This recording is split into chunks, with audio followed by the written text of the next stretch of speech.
You okay with everything? Yeah, you're reading. You have the special town meeting procedures? Yeah, I get that here. And you, resolution. Yes. All right. I'll call this meeting. Uh, Good evening, everyone. I just want to call our town meeting to order, and we have to start with an election of a moderator. So we'll take nominations from the floor. I nominate. All right, thank you. Any other nominations? Hearing none, we'll close the nominations. And eligibility to vote in this meeting. Any person who is an elector of such town and any citizens of the United States of the age of 18 years or more who jointly or severally who is liable to the town for taxes assessed against him or her on an assessment of not less than $1,000 on the last completed grand list of such town. That's reference to the Connecticut General Statutes, Section 7-6. That's to vote in the meeting. And Kate will read the legal notice now.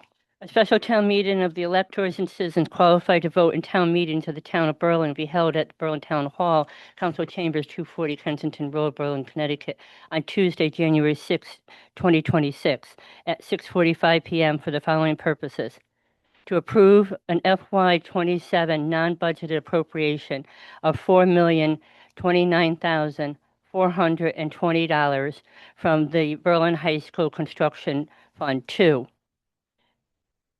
fire radio upgrades, 85,600, police vehicles, 210,000, school vans, 200,000, UTVs with beds, there's ×2, is $116,820.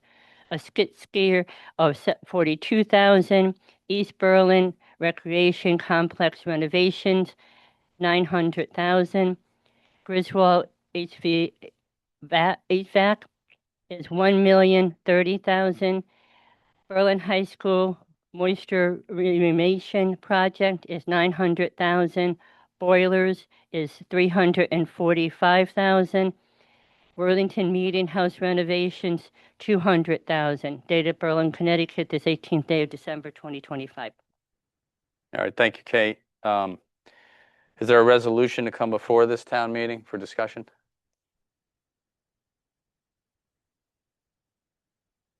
$27 non-budgeted appropriation of $4,029,420 from the DHS construction fund. 2, fire radio upgrade, $85,600. Police vehicle, $210,000. School vans, $200,000. UTVs with beds, ×2, $116,820. Skid steer for $42,000. East Berlin Recreational Complex renovation, $900,000. Griswold HVAC, $1,030,000. Berlin High School moisture renovation project, $900,000. Boilers, $345,000.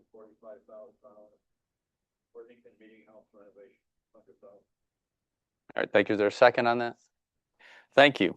Okay, so we have this discussion now. We have the motion on the floor, as was just read. So discussion, town meeting, everybody is included who are legal voters and have paid some taxes, like some of us. Thoughts on this budget? What do we think, council? We already talked about this at the last meeting, but what are we thinking? Anybody have any thoughts on it? Yes, sir. Get it, come on. Yeah.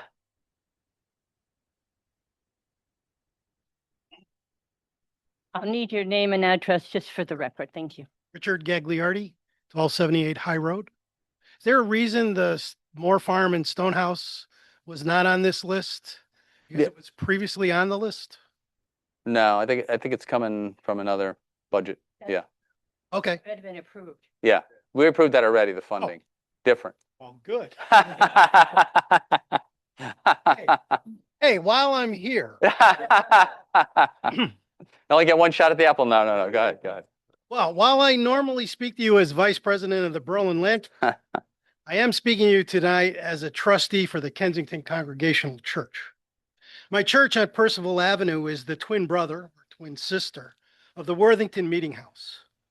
Although there have been many renovations to each of these buildings since 1774, the two buildings were once exactly the same.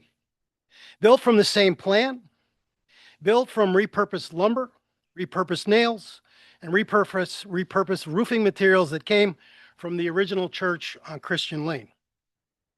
Because of this history, I've developed a passion for both of these buildings because of their truly unique beginnings. And as such, I very much would like to encourage the council and everyone here to vote for this to proceed with the necessary funding to paint the Worthington Meeting House. And since we're talking about painting, I would just like to share with you the painting protocol that we use at the church. We paint the church every 8 years. We paint approximately 1.5 sides per year, so it takes us 3 years to complete the painting cycle. We take this approach to help keep the costs more affordable for us. It's a large wooden building that requires the use of a hydraulic lift to conduct the painting work, and it's the lift that drives up the cost of doing this work. The good news is the paint we've been using seems to hold up very well. We've had great luck with the paints we've been using on our church. And while I'm encouraged and excited at the prospect of this very important maintenance procedure for our Worthington Meeting House, I feel compelled to put in a plug for also establishing a longer-term maintenance plan for this incredible historic building. In 8 to 10 years, it's likely going to need painting again. Isn't it finally time for us to move this restoration project forward and turn the Worthington Meeting House into a place for our residents to enjoy and learn about the history of our town? In order to preserve and tell the wondrous story of how these two buildings came into existence in the very early days of our community, we need an accessible Worthington Meeting House to help tell this historic story to our townspeople. Thank you. Thanks, Rich. Anyone else? Any comments on this? Yes, come. That would be during the audience of citizens, because that's not on this list of funding. It really is just, yeah, we just need to stick to this topic with all the different projects that are in this 4 point. What is it? 4 point. Where's the number? Where's the magic number? Well, it's over $4 million. And you know, the great thing about this funding is, it's, as you probably know, it's not, you know, I mean, it all comes out of our hide, I guess, somehow, but this is some funding that, which was great, that I think the Board of Ed finance person kind of noticed that the state, and it's been years, right? It's been 10 years, I think, since we finished our high school, and they paid for part of it. Of course, the state always does. And I think the town paid 45 million. They paid the rest. I think it was about an $80 million project. But there was some money that we were waiting on getting refunded. We got some of it back, and they owed us this. The state owed us this money, which they weren't paying, I guess. And finally, we figured it out, and they came through and gave it to us. So that's how we came up with this funding, which was nice, and it's going to help us, you know, complete and start some of these projects, and buy some vehicles and different things. So it's a great thing. Anyone else while we're in the meeting? No other discussion. Okay, we'll go ahead and.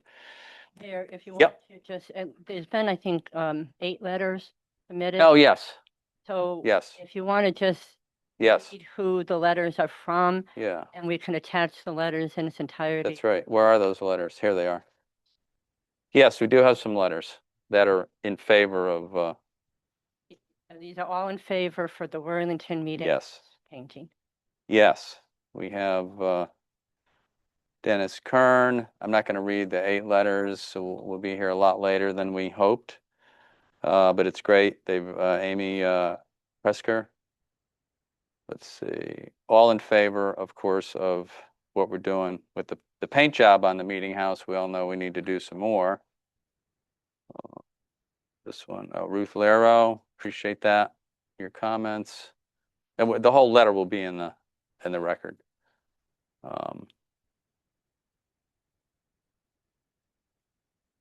This is from Heidi Swanson. Thank you. Sarah Paliandri, thank you so much. We appreciate it. Antoinette Moranti, and Margaret Bishop, Robert Bishop, Paula Kay, and that's all of our letters. So these are all obviously in support of the painting of it, which is the least we could do at this time. And of course, we know there's other restoration that needs to be done. So we appreciate that, and these will be part of the record.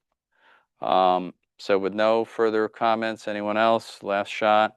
We'll take a vote on the resolution. So all those in favor? Aye. Opposed? All right, so moved, and we'll go ahead and adjourn our town meeting for the moment and start our council meeting in a couple of minutes. Thank you.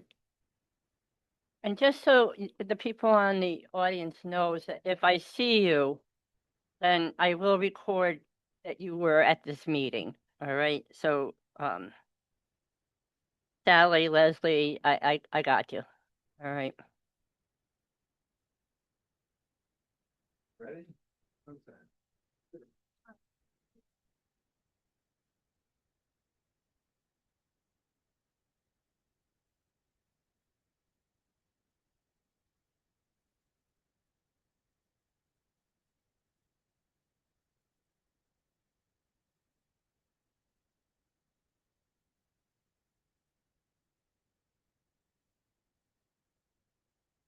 No problem.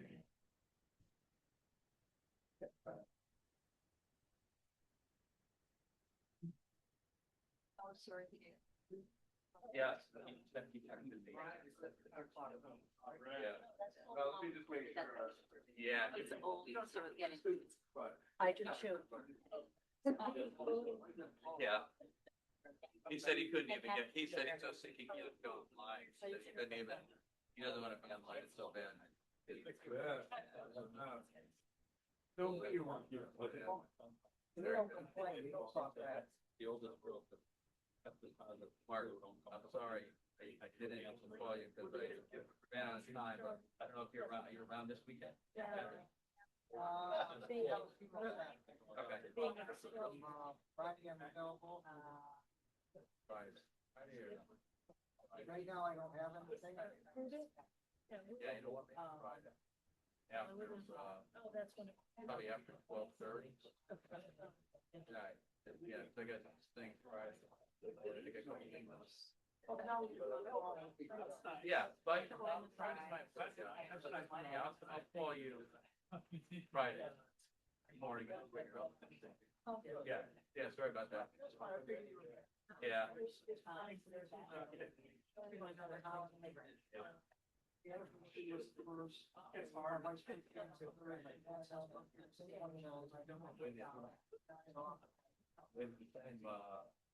My favorite is to see my son, he's that guy. Oh, yeah. I didn't, yeah, sure. Yeah, I think that's right. No, I'm going next week. I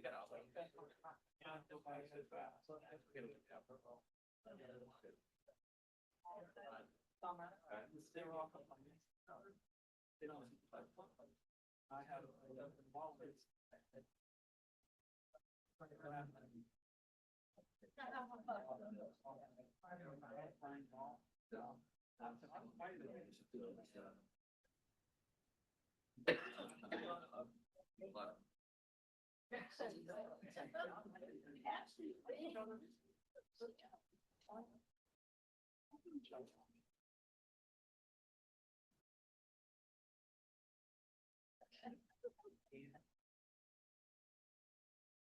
Right.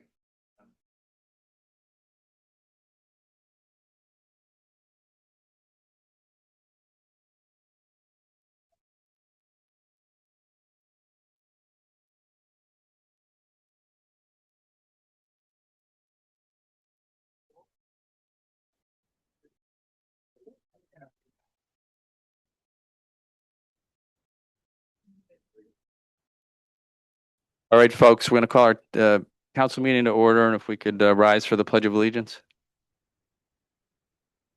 Pledge of Allegiance. To the flag of the United States of America, and to the republic for which it stands, one nation, under God, indivisible, with liberty and justice for all. All right, thank you, folks. Roll call, Kate.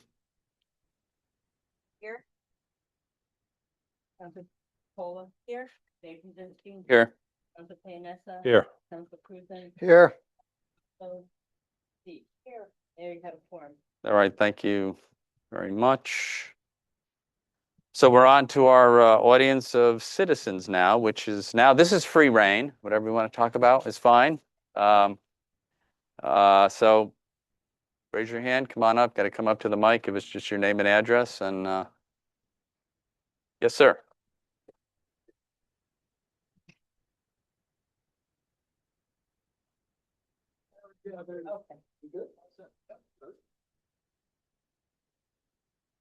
Cornell Boudria, 115 Skinner Road. Just wanted to kind of put it out there as we're getting into budget season now. So McGee Middle School science labs are in much needed renovation. I know that was talked about a couple of years ago. Town of Berlin has recently benefited from really unexpected outlay in choice funds. I'm hoping that council, town manager can put forth some type of a plan. Get the ball rolling, use these funds, earmark them against renovations that are sorely needed. We're dealing with science labs that are 50 years old. I mean, it's a real hazard. Upkeeping them is difficult. Modern science really requires a modern science lab. The students need it. It's time to do the upgrade, and I'm hoping that this is the year where we put it into motion. That's all. Thank you. Anyone else? Yeah. This is our audience of citizens, so it's free reign, whatever, within reason, within reason. That's okay. That's what it's for. Can everyone hear me okay? All right. Fellow citizens, Mayor Mark, members of the town council, intermediaries, my name is Justin Lamoureux. I live at 34 Castlewood Drive, and I'm here tonight in my capacity as a Berlin resident and a member of Grassroots Berlin to advocate for, like my friend Cornell did, advocate for the preservation of the Moore Farm and Stonehouse on High Road. I understand the town council did already vote on this, but I still wanted to come tonight to voice my opinions and share why I think it's important we do this. So this property is not just an old house, it's a living piece of our town's history and landscape. Little background information. Built in 1860, the Moore Farm is tied to Nelson Augustus Moore and John from the Berlin Land Trust. Are you from the Land Trust or the Historical Society? Land Trust, thank you. John did come to speak with Grassroots a couple weeks ago at our weekly coffee sessions, weekly coffee meetup to talk about the farmhouse, and he gave us some great background info. So built in 1860, the Moore Farm is tied to Nelson Augustus Moore, a significant 19th century artist whose work and influence reached well beyond our town. The land itself, 27 acres of meadows, wetlands, and forest, has shaped Berlin for generations, and it still provides ecological value today. But what's at stake is more than just property. It's, once farmland like this is developed, it's gone forever. We lose open space, historic character, wildlife habitats, and a tangible connection to our past. We've already seen how clustered development can permanently alter views in neighborhoods. Preserving this site gives Berlin something rare. That is, the chance to protect our history while creating a shared community asset. Whether that's public access, walking trails, educational programs, or local events. This is the kind of investment that pays dividends for generations. I respectfully ask the council to continue supporting efforts to preserve the Moore Farm and help ensure it remains part of Berlin's story, not as a footnote of our history, but as something we don't allow to disappear, something that's still a part of our future on some level. Thank you for your time. Thank you. And on the, and that, yeah, Dennis, come on up, because I was going to ask you anyway for an update on the purchase of the property.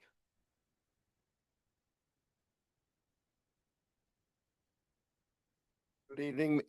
Good evening, Mr. Mayor, members of the council, members of the public. Dennis Kern from the village of Kensington, town of Berlin, county of Hartford, state of Connecticut. Just to identify myself. United States of America, too. You forgot that part. All right. I wanted to speak about the meeting house briefly. Sure. Okay. I don't think too many people in Berlin understand what has happened on the Ridge, what the Ridge is all about. The Ridge is a road that, part of a road that went from Hartford to Meriden. And during the pandemic, my wife and I went to all 169 towns in Connecticut. We drove the circuit. And I can tell you that there are very few places in Connecticut that show you the history of the state like Worthington Ridge. It is absolutely amazing. In order to see something in comparison to that, you have to go to Deerfield. I mean, here's a linear mile, almost a mile of really ancient houses. And it's Worthington Ridge because it used to be Worthington, not Berlin. So to me, this is protected by the historic district, but this is an amazing thing. And anchoring this are the Congregational Church and the Meeting House.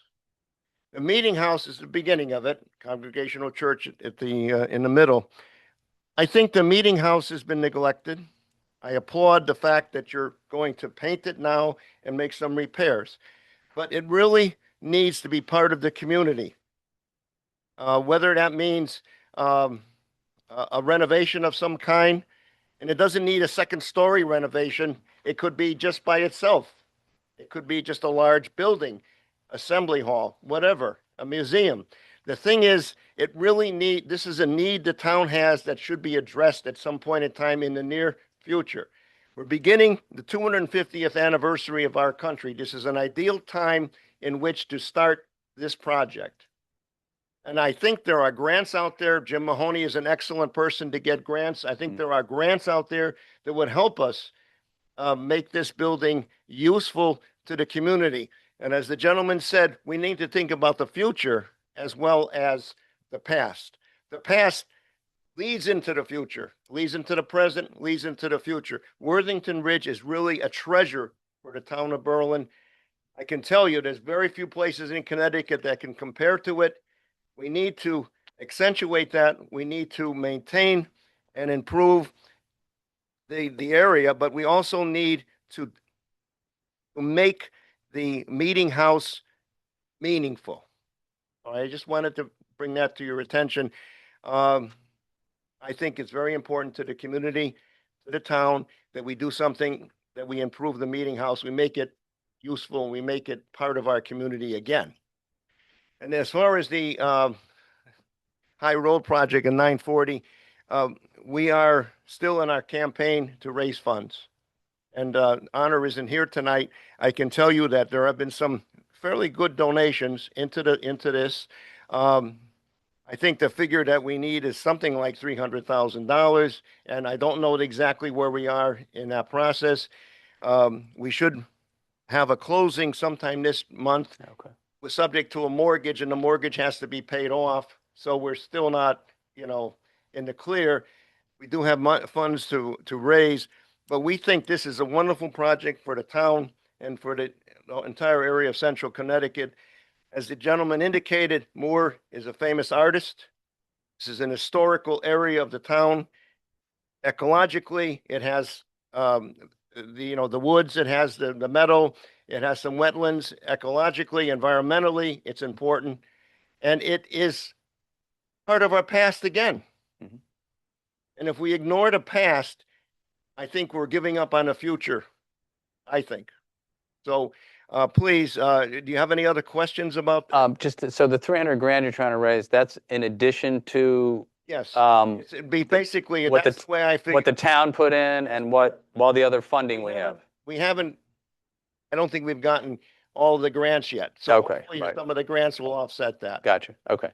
Because, this is getting to be high finance. Yes, Tell it's you the truth. Yes, When you do something good, sometimes the finance gets a little more difficult yes, of and course. beyond our Yeah. usual kind of activities and things. Well, listen, I'm glad you guys found, Rich, I know, found honor. I mean, you found the vehicle to, This has absolutely been an amazing experience. yeah, They really are very good at what they do. yeah.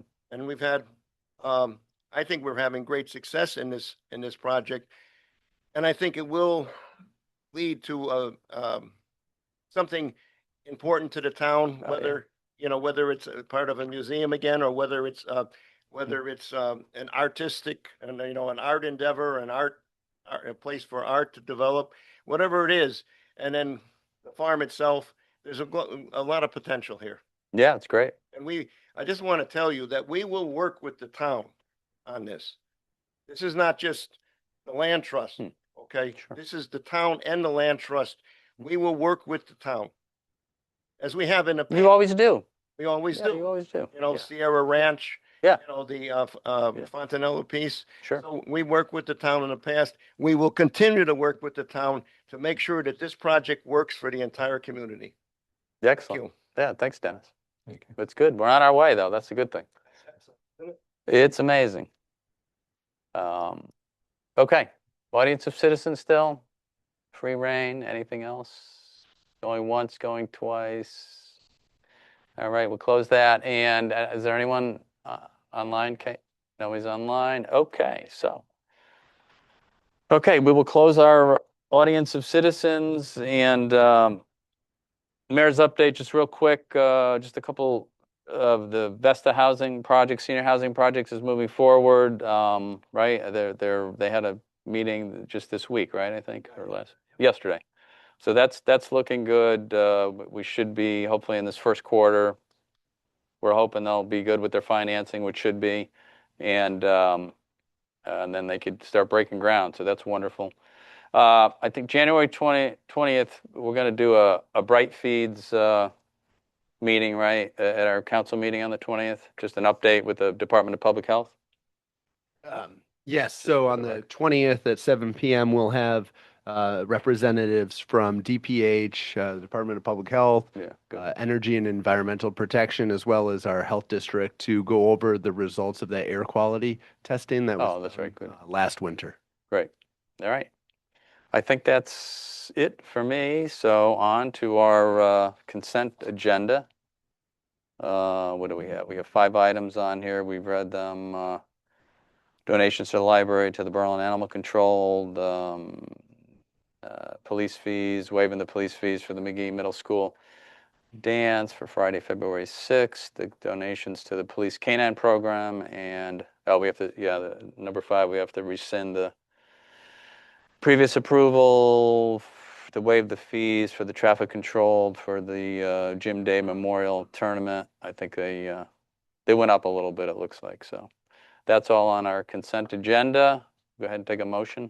I move we accept the consent agenda as presented. Thank you. Second. Thank you, Donna. Any other comments or questions on this? Hearing none. All those in favor? Aye. Opposed? Right, so moved. Okay, so next on our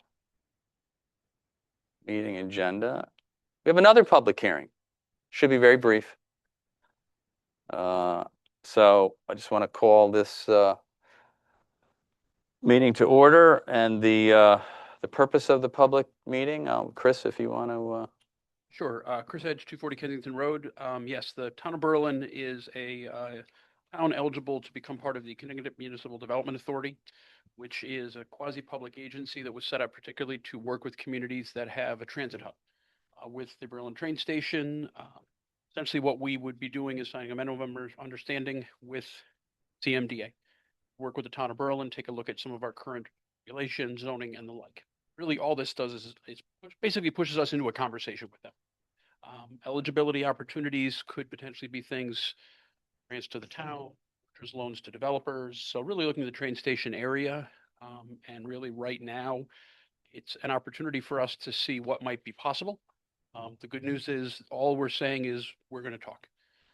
If they make recommendations and the town decides not to do any action on those recommendations, then we part ways at that point. Really, all it is just giving an opportunity for this, and this was set up just for historical stakes in legislation back, I believe, in 2018 or 2019 on former Speaker of the House George Simowitz. Just didn't actually end up happening until 2024. So it's finally here, and this is really giving the council the ability to allow our town manager to sign the agreement and have a discussion with them and see if it's something that makes sense. The good news is about the way the legislation is written is they are looking for housing. The word affordable is not anywhere in the statute. So the good news is if anything does happen, it would be market rate. But really, it's looking at the entire area within, I think, about a half mile of the train station. And as I said, it's really a conversation is all we're doing. Stop right there. you all right? Appreciate that. It is a public hearing, so if there's any public comments, now would be the time on this particular topic. Yes, sir. Yeah. Yeah, sir, you got it. Just, you do have to come up. That's all right. For the record.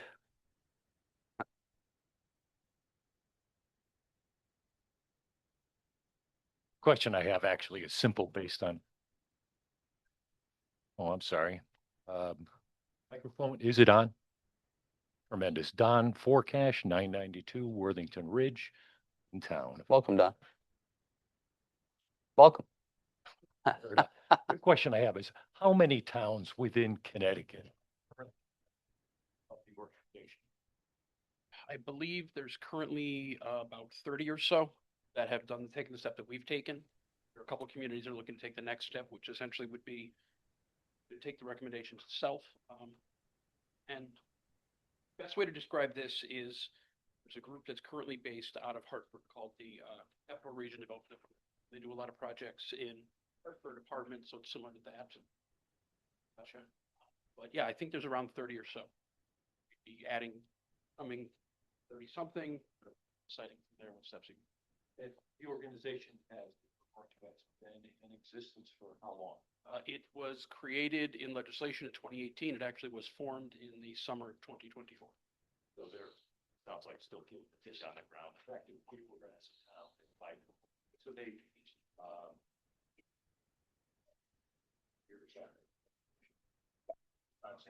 because obviously it's train station's been there for a lot longer than that.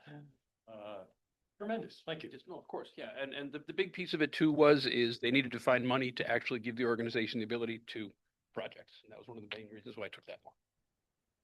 Thank you.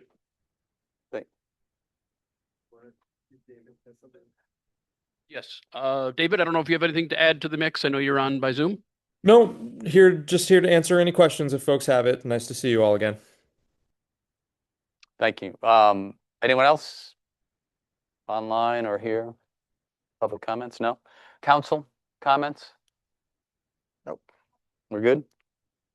Okay, so we will go ahead and close the public hearing and be on our agenda coming up very shortly to take a vote on this. So thank you, Chris. Okay. So first on the agenda is the decision to opt in potentially in signing a memorandum of understanding with the Connecticut Municipal Development Authority. Chris did an excellent job summarizing, and we also have David Corris online as well to answer any questions that the council may have as well. But this really is the next step for the town to continue this discussion with the CMDA. Great. Yeah. Don.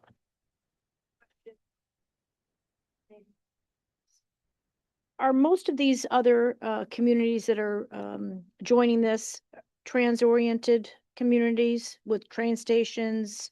Or are they, rural, urban? What are the other other towns, I should say, and cities that have joined on to this? I mean, we have 169 and only 30 have joined on. So I'm curious as to what the makeup is of that.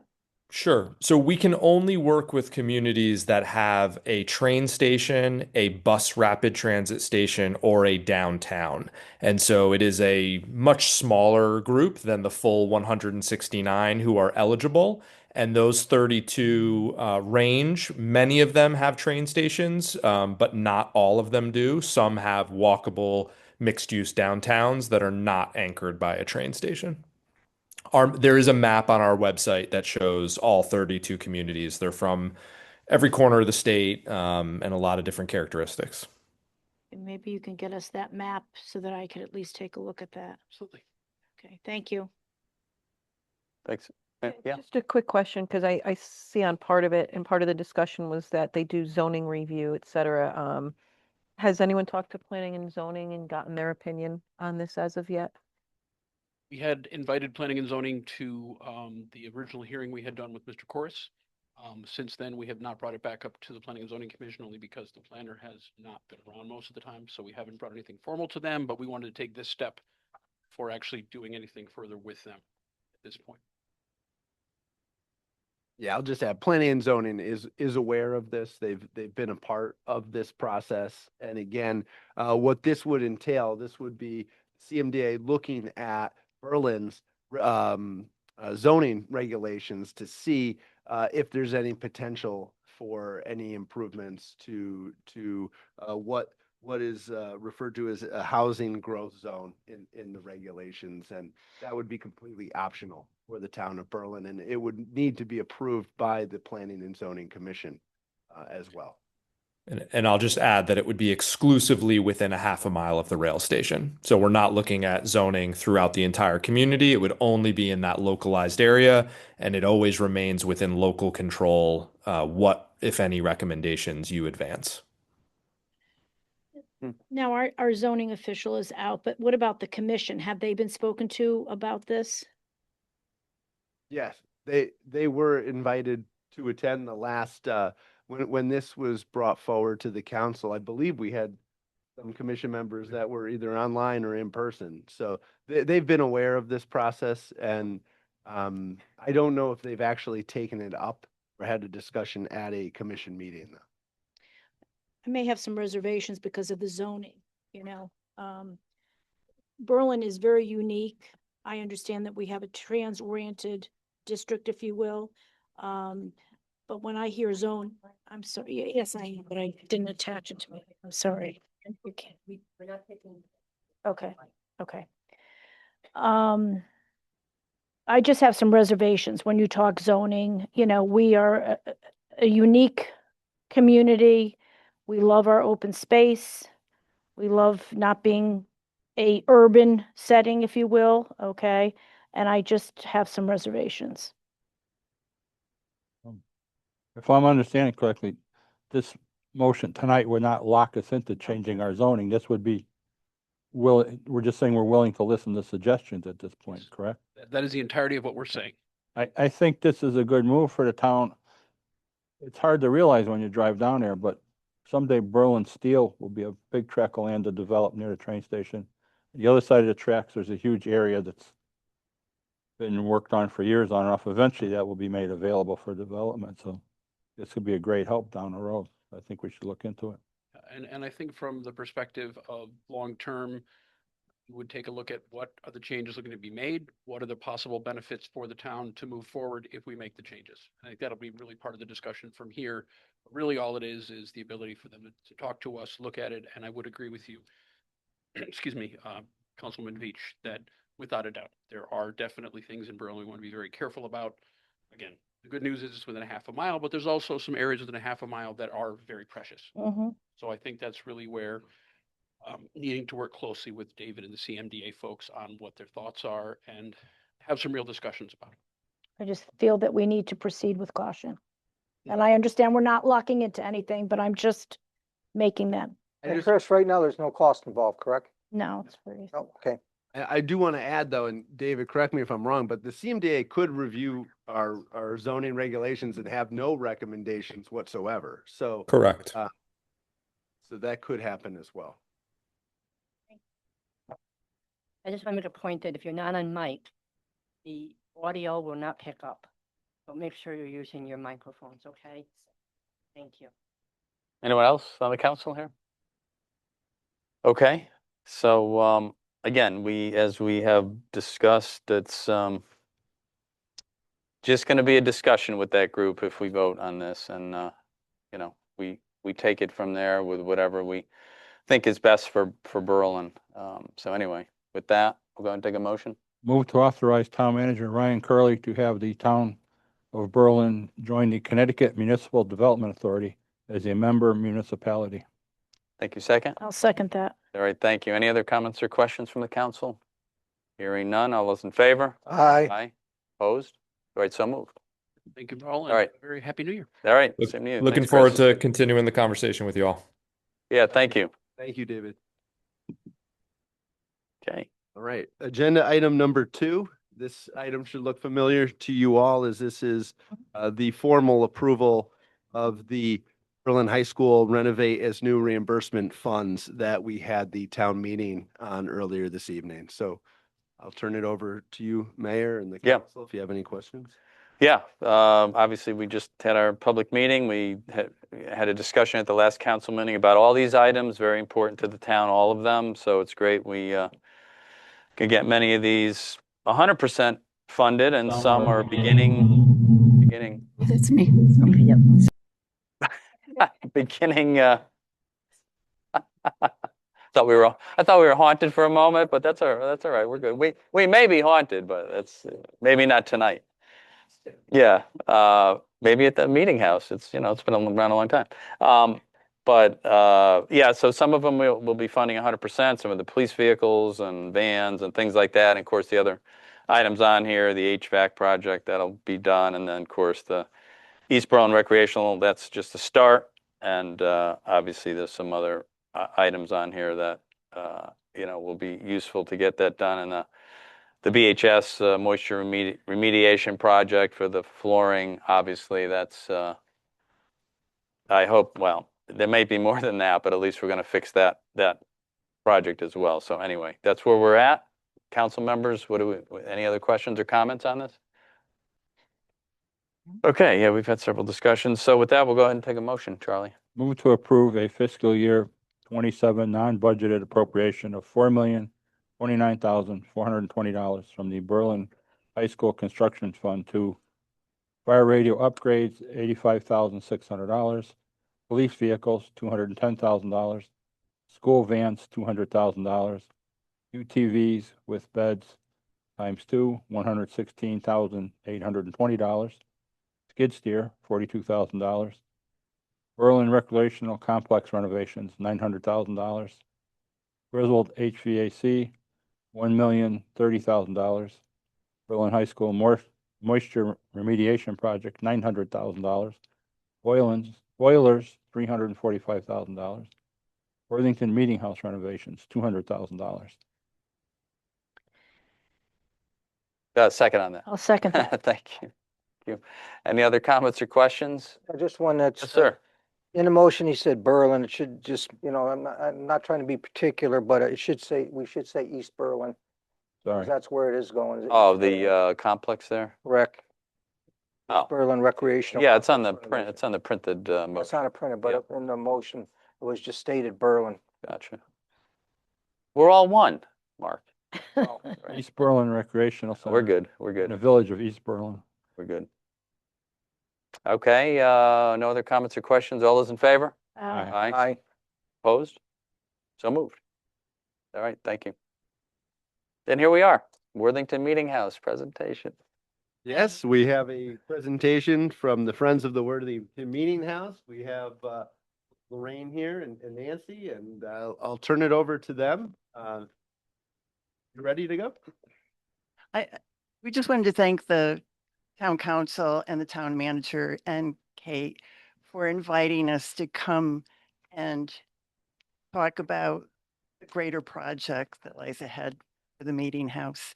And we do want to thank you, Blake, for finally approving money to paint the building and do the external repairs. Hopefully that can get done for the big 4th of July thing next year. I think that's the goal. Yeah. Yeah, I think we should be able to get that done. So Nancy Moran is a little bit confusion because we're both in the Historical Society and Friends of the Worthington Meeting House, but the Friends group is the nonprofit that is raising funds for the building. There's always confusion because we wear different hats, but tonight we're here primarily representing the Friends group. Okay. And Nancy is our treasurer. I'm the president of the group, but Nancy's going to present a PowerPoint, and then we're going to go into, is that first? Yes. Yes. And then we're going to get into what the architect calls a fly-through video that gives you the virtual experience of going through the building and what plans propose it will look like. And hopefully I can keep up with, because it goes kind of fast, that I can explain as we're going through it. Because when we had the 250 celebration, we had it set up outside and it was very hard to see with the glare, but it is on YouTube now and we'll show it to you again tonight.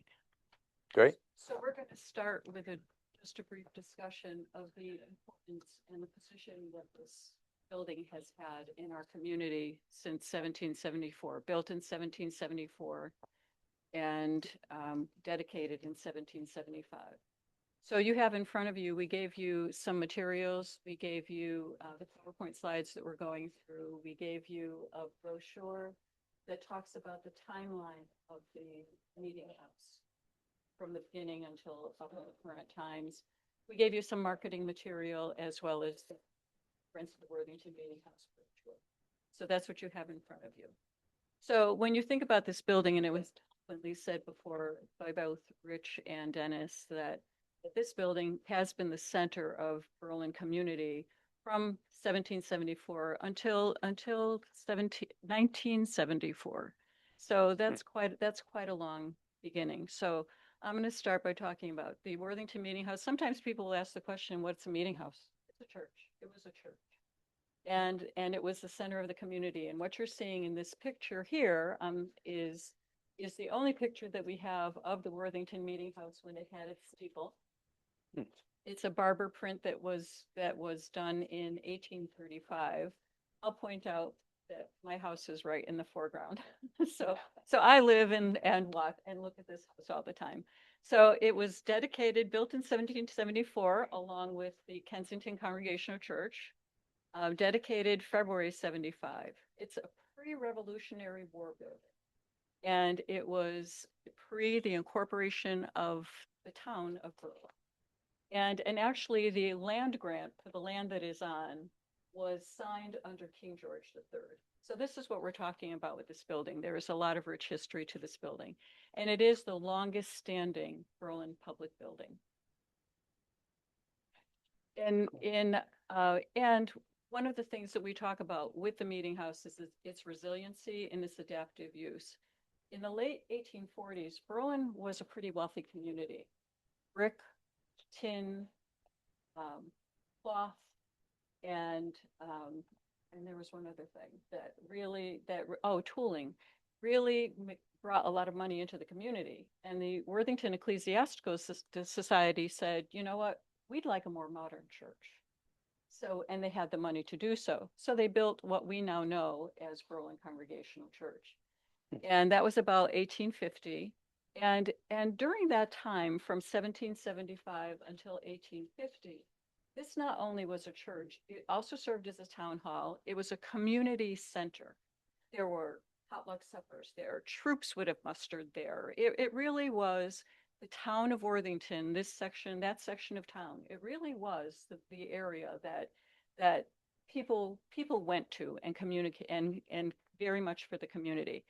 So in 1850, in the 1850s, the Ecclesiastical Society moved up the street And the town purchased the building from Worthington Ecclesiastical Society in 1855 for $1,000. And it became the Worthington Town Hall. And when they did that, you can see in this picture, they removed the original windows. They renovated the building. They closed it. The original building had a balcony on 3 sides. They made it be a solid second floor. They added the cupola, not only for aesthetics, but also for ventilation. And they made the 2 rooms upstairs that were acted as town hall and 2 rooms downstairs that became known as the center school. So, and that remained that until 1907, when the town converted the meeting house. In 1907, the town consolidated its 2 town halls, Kensington Town Hall and Berlin Town Hall, into Worthington Town Hall, into Berlin Town Hall, which was on Brandegie Hall, what was formerly Brandegie Hall on Worthington Bridge. And these buildings were now available. So they converted again the Worthington Meeting House. Talk about its adaptability and its resiliency. They converted the building again to be Worthington School. And so they created 2 more classrooms upstairs. It was a 4-classroom building. And again, they changed the style of the building. They changed the window structure. They made it be more of a colonial looking building. It remained Worthington School until 1957 when Willard School opened, and it became exclusively where the Berlin Board of Education was. In 1973, because there was going to be limited use, because in 74 the Board of Education moved here, the Berlin Historical Society, differentiated from the Friends of the Worthington Meeting House, they began negotiations with the town to restore the meeting house. And in 1977, the town conveyed the building to the Berlin Historical Society. That began its adaptation for restoration. So in 1977, they reverted the name of the building to its original name, the Worthington Meeting House. The next couple of years, they did the first restoration. They stripped the interior, they restored the exterior, and they excavated the building. Part of the restoration of the exterior was to create the windows that were exactly like the original windows in the 1775 building. So there was a window campaign for the 20 over 20 windows that you see here, and different families and businesses actually contributed window by window to create these windows. Now in 1980, there was a discovery. Because they had excavated the basement, they had made a mistake on going down too far. So it was found that the building was now compromised. It was caving in on one side. So you can see in this picture that the Worthington Meeting House had to be completely moved off its foundation, and a new foundation had to be built. And at this time, the Berlin Historical Society had stewardship of this building. This was a multi-month significant expense that was an unanticipated expense, and it set the project back for years. In 2002, there was a town meeting because there was a lot of discussion what should happen with this building. Petitions were presented, town leadership and citizens gathered together. They had a very robust conversation and agreed that they were united in their desire to restore and reuse this building. In 2005, the town, which had assumed ownership of the building again, bonded $610,000 for stabilization, interior and exterior work. This is when the gold color that always gets some reaction to people was found to be the original color, and it was repainted. Maybe we shouldn't go original. No, I'm just kidding. I'm just kidding. No, it's fine. We have the expert here that found the original color. We're there. Okay, we're there. We're there. It's okay. So, It's a happy color. It's gold. It's good, right? it is. Yeah, mustard. So the project actually came in under $100,000 under, due to the diligence of at the time the Friends of the Meeting House and the town people that they were working with. So in 2005, the Friends of the Meeting House was duly incorporated as a 501c3 organization formed for the purpose of raising funds to restore the building. 2007, there was another grant where utilities and water for fire protection were installed. And then in 2012, it was requested that new design concepts be planned. And that took place for the next 5 years because there were a lot of iterations about what should this building be. And finally, it landed on, it's very difficult to see these three floor plans, but finally it came down to, let's put this building back to the way it was in 1774, but adapting it so that it was available to the community with community rooms, with kitchens, with meeting space, whatever, and all of that. So that in 2017, new Connecticut regulations were put in place. A new architect with extensive historic restoration experience was hired, and new plans were developed. And at the time, the estimated cost to complete the restoration was $2.5 million. Also in 2017, the property immediately behind the meeting house became available. Esther Woodruff owned that property, my neighbor. She always felt it was very strongly about how important it was for this land and this house to be associated with the meeting house. Because the meeting house is on a very small piece of property, which quite honestly is not that much different from the original land grant. And Esther's property was 1.4 acres. So the society, we had a bequest several years before that. We made the decision to buy that property for the purpose of enhancing the potential of the meeting house.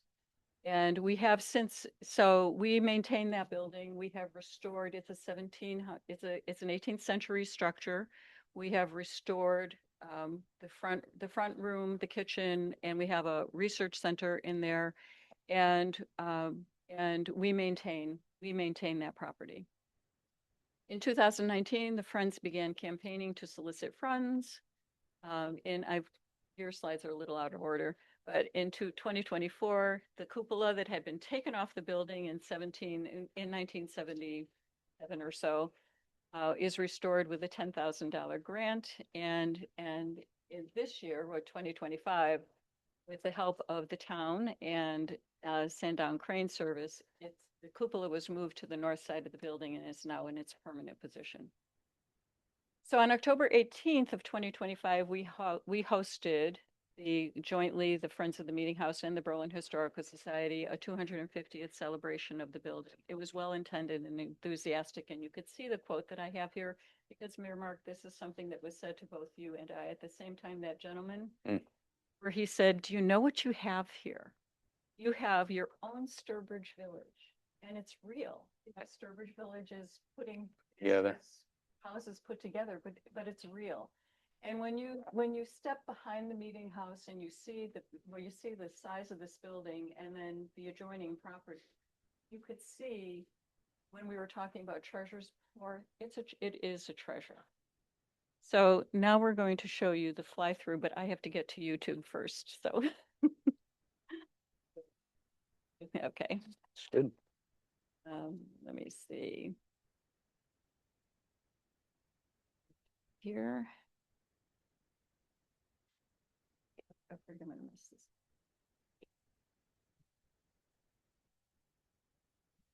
I need to bring up their grocery. Okay. Don't mind my YouTube screen. That's my husband's. My husband is scrolling. Oh, what's he looking at? Let's see. What do we got? Anything good? Anything good? Okay. Okay, Lorraine, you tell me when you want to start. Okay, this is from entering from the front door. Okay. Stopped. And you go in, there'll be an atrium there, and this is a little peek into the grand open area in the center. I think it goes back.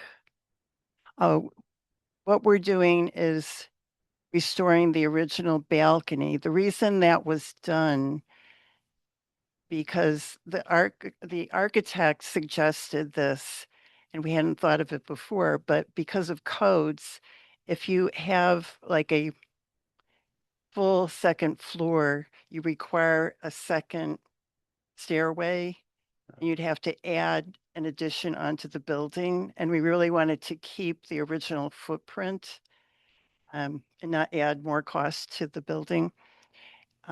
So because it's only, it's a lesser capacity of people up there, you don't need a second stairway. So that seemed to make sense to us. And what our plan is to put Berlin Historical Society vignettes and displays up around that U-shaped balcony. So this, back to the first floor, when you walk in the front door to your left, there'll be a conference room, small meeting room. And on this other side, there'd be an office. It could be a gift shop, library, anything like that. Going through the double doors here, we're going down to the basement. Just bear in mind that we'd have pictures and everything on the walls as you're going through the building. So that you see that alcove there with the tile? That is the water fountain from Kensington Grammar School that we preserved, that we would reinstall in there. We even have the little sink. Should be really cool. It's an arts and crafts design, which doesn't really go with the building, but it's part of the history of the town. So that's the kind of thing we want to show. Is that you in the back there in the hallway? Is that you in the hallway? Oh, there is a bathroom. They don't show you the bathroom because the architect said people don't want to see the bathroom. In the hallway, right there. There you are. See? Look at it. You're right there. You're walking. Yeah, you're walking down the hallway. Okay, here's a kitchen. There are restrooms. There's storage rooms. And then we're going upstairs again. There is like another meeting room on the basement level that holds about 80 people. The open space for assembly that we're looking at would hold 100 seats. And there is an elevator and this stairway. It goes up to the balcony. But you get this sense like, and I know it's hard, like now when you go in the building, everything's plywooded over. But I've been in that building when those windows were open, and it's just this awesome light comes pouring in on you. It's just very inspiring to be in there. Cool. Okay, so as I say, you can watch this on YouTube. You can watch it on our website. But now we wanted to kind of get into just to summarize and to make our ask what we need, you guys. The partnership. Okay. You've heard how for 50 years supporters have advocated for the building to be reused, and how their donations continue to be made in good faith. You've heard how Berlin Historical Society contributed to the first stabilization process, and the donors funded the massive 20/20 pane wooden windows, a new foundation, and other critical repairs. We are indebted to that generation and to our contemporaries who continue to donate to the cause. We have a responsibility to make sure that their donations result in progress. Plan design wavered a bit over time, but the prevailing vision continues to be using the building as a history museum and cultural community center. After the second stabilization project was completed in 2005, a former town council disbanded the official meeting house committee and urged us at our expense to form a nonprofit specifically to accept donations and seek funding for the project. It wasn't easy to get started, as it took years of missteps before we got design development plans meeting current codes, plans that were acceptable to all involved and would make us eligible for grants. Friends of Worthington Meeting House began formally appealing to our extended members and followers in 2019. and since then has raised $70,000 from about 300 donors. So a lot of these people are just making $25, $50 donations. It all adds up, and we need to honor their donations. Berlin needs a unique attraction, and the big draw for visitors coming to New England towns is to experience American history, particularly in this 250th year since the Declaration of Independence. That you are willing to fund the Meeting House exterior painting and repairs and to help Berlin Land Trust preserve the Moore property are signs that this town council understands how important historic preservation is and what an asset both properties will be for our town. We've witnessed how sharing local history is as much a unifying force as sports is, and that both bring people together across political, economic, and social divisions. We saw that in the first public hearing we held back in this room in 2002, as we listened to how townspeople felt about the building and what they would like it to be. We saw it in the Historical Society Story Share programs, again, where diverse audiences eagerly shared their common memories in response to a slideshow of historical facts. Now more than ever, we need projects that unite our community, and we need to keep Berlin's authenticity and sense of place. The losses of Kensington Grammar School and Berlin train station were traumatizing for all of us. Completing the Meeting House project would restore faith that collectively we are as capable and committed as other towns in saving and reusing a building we treasure. Over time, more than $500,000 in private funds, grants, and bonding assured the building's stability. We are asking you to help us move forward in a consequential way for America's 250th celebration. Restoring the cupola and exterior painting and repairs to the building are the first new steps in years, and for that we are very grateful. We also want to thank Public Works, Facilities, and Grounds employees for their attention to the property and for being so responsive to all our maintenance requests. So what are we asking? This is important, we need town officials to be more than silent partners in this great effort. It's been difficult to get wealthy donors to commit. Common thread shared is they do not get the impression town officials are committed. They say it is taking too long.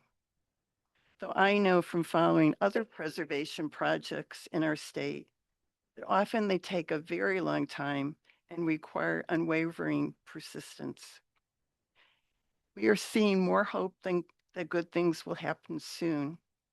More of you are attending our events and speaking of the need to preserve our historic assets, and we appreciate that, we do. We'd like to start meeting on a regular basis with our liaisons and come up with a plan to approach larger businesses and potential donors together. Maybe we should be weighing the option of hiring a professional fundraiser. I'd also like to take those of you who are not familiar with the building for an inside look, so you will better understand what needs to be done inside. I think when I take people in, what they're most impressed about is the size of that building. And I can visualize what an awesome space it could be. So we've been told that the next logical step would be to obtain full construction plans. Back in 2018, the architect quoted $52,800 based on construction costs of $2.5 million. We would need the Public Works Department and Building Commission to get new estimates. And we would hope the town could cover the cost of those plans with a potential commitment of more funding for construction to follow, funded locally and or by the state. Historic preservation construction grants are few and are highly competitive. They focus on projects that are very close to completion. We submitted a preliminary application for the max of 200,000 early last year, hoping it would pay for exterior painting and repairs. We were not chosen for the second round. For 2025, the federal government cut Connecticut's fund for preservation from 5 million to 1 million. A huge cut. We could reapply this March, but awards are not decided until the end of the year. The work could not start until we were approved, and the town would have to front all the cost and then be reimbursed only half. That would defer any work for yet another year. One other state historic preservation office grant and a Preservation Connecticut grant are maxed at 10,000 and also require upfront expenditure and a 50% match. These small grants are only suitable for projects such as conditions assessments and less expensive repairs. So many other grants referred to us are only for educational events or social programs. The Worthington Meeting House has long been on the town's capital projects wait list, and now we feel a renewed momentum. Downtown is beginning to boom, and newcomers are discovering our historic district and asking about that yellow building. Even with peeling paint, they recognize its beauty and potential. We ask that we work as a team, continuing to move forward. Thank you. Thanks, Lorraine. So, any thoughts? No, we'll have to figure it out. I don't. Food for thought. Yes. Would you'd move some of the artifacts from the Peck Library to there? Would that be the plan as part of it, or no? Would you move? Would you move? Okay, this Just curious. getting One. croaky, just- No. One question. So the Peck building that we're in needs mega maintenance. Like, I think you're aware, it needs a new roof. Yes. There's issues with the paint, like raining down on us when they do that. So Doug has said we'd have to be completely out of the building Oh, yeah. to do that. But that building doesn't have proper HVAC. Right. And we're always kind of struggling. We do have a dehumidifier running all the time, but we're storing, precious artifacts and textiles, paperwork and everything. And it really deserves, these are town treasures. They really deserve to be in a safe place. So the plan has always been that the Historical Society collection would move out of that building. And Berlin Historical Society bought the Woodruff property, so they have that little building for their office and everything. So that, the old Peck Library building would be open then for the town to do something else with. I mean, it's really architecturally, it's a beautiful building. Yeah, it's a nice building. Yeah. But it needs a ton of work. But it has so much character, and it could be something really special downtown Kensington. Would you put that stuff in the meeting house, like all your Yeah. artifacts, and Yeah, I mean, so you could exhibit some of them there? Or? the plans are put a lot of this stuff on the wall. Oh, yeah, yeah. Create new displays or bring what we have, tweak it. We've Did done you want that to add about, something? like on the first floor, movable displays. Oh, So yeah, if someone- So the balcony area could be fixed, but the bottom, we could do movable displays. Oh, where okay, we yeah. could Push Yeah. things aside if people were having events. That's. Yeah, well, that makes sense. So there's a lot more wall space Right. down there. Sure. We're actually amassing quite a collection of local important artworks that we have no place to display right now. Oh, okay. But Well, they'd that's be cool. perfect in that building. Curious. Well, thank you. Okay. Appreciate the presentation. We learned a lot. I just want to just say one thing. So really what we're really looking to move forward with the construction plans. And we know that the original estimate that we had is old. Yeah. From 2018 of about $53,000. That's really what the next step would be. And we'd really be looking to you to help us, the council, to help us fund the construction plans. Yeah, I think, I appreciate that. I think we should definitely add public building. I mean, our folks on the public building commission are amazing. I don't know how much experience they have with historical stuff, but just in construction in general, they're really very knowledgeable. So it'd be good just initially to, Have them present that take to a 'em, look. take yeah. a look at it, Take a look and get their thoughts, because they've really come up with some great, decisions since most of those folks have been there. So that would be a good start, is where it should start. Important to, like, when you hire people, to hire people who have experience with historic preservation. And I know when we hired Kent McCoy as the architect, the Friends Group was intimately involved with the building commission and the Public Works Department to choose him. Yeah. And Oh, yeah, they could be it involved. paid off. We got the plan we wanted.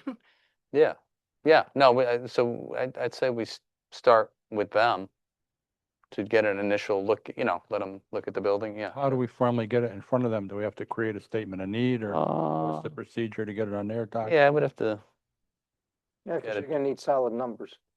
yeah, but I mean, We're at gonna least, get that from them. How do we get it? Start a conversation. yeah, I think we just have to start a conversation with them, and we can, I mean, we could refer this to them. You could go make a brief presentation there too, which gets it in front of them, and then we could ask them to look at it, yeah. Just a quick question. I heard you reference that in 2018, the design costs were 53,000. Is there any estimate or any approximation? Have they given you any idea of what design would cost now? You have to find out first what the cost of the total construction project would be, because the architect's fee for the full construction plans is a percentage of that, I believe. That's how Makes that sense, works. yeah. Again, I think a good start to let them look at what you presented tonight, and that way they would, I'm sure, have many suggestions on where to go, and probably maybe just informally to start, see what they come up with to lead us in the right direction, because they're all very talented individuals and have a lot of experience in a lot of different construction. So, yeah. I was Give gonna it a say, start. Donna, I know you and Kate, I believe you're our liaison, so maybe We are. could We meet. can maybe, I'd be more than happy to. Yeah. Yeah. Yeah. Even sometime, I know that you want to start moving on this, and maybe even this month before I'm into session and things are insane, providing you're all healthy. We'll try to stay that way. Let's get it painted too. Let's get that going, right? Yeah, no, All right, thank you. Thank Thank so you, much. ladies. Thank you. Interesting stuff. Great stuff.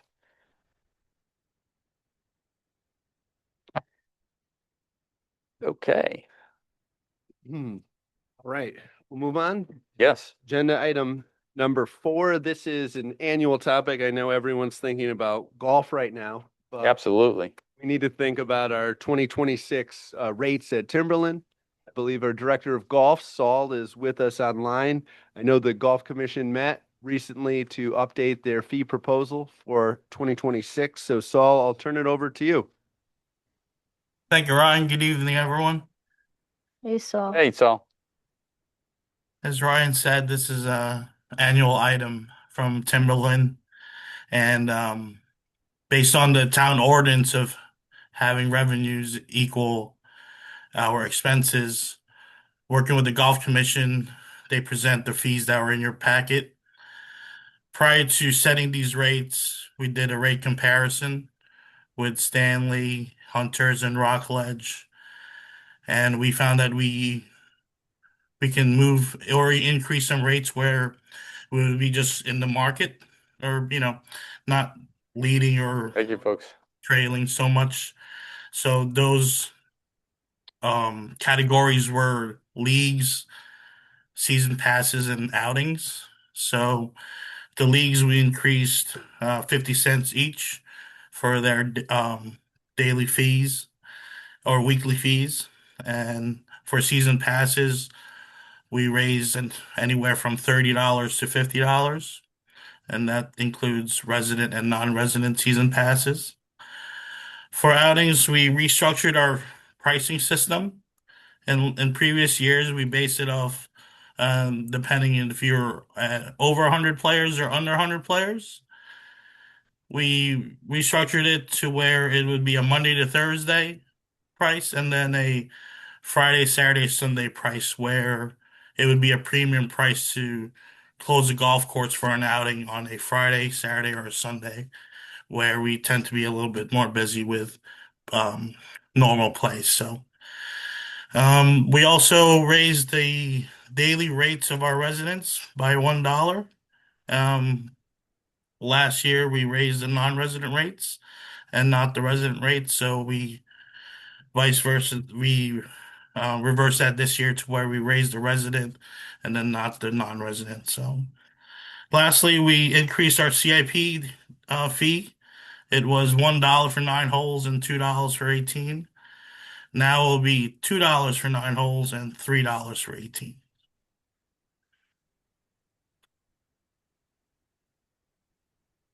Okay, so I'll thank you. So obviously what we heard though, with the, it's small increases, but so we remain though very competitive, right? As you said, I think. Yeah, we're not looking to be the top of the market. Yeah. We like to be somewhere, right above average, and that's where we find ourselves these days. Yeah, questions, folks? Any questions? Yeah, I just have one. Yes, sir. On your chart there, Sal, all the way on the bottom where it says military, is that active duty and veterans, or is it just active duty, or under the military there, what does that actually consist of?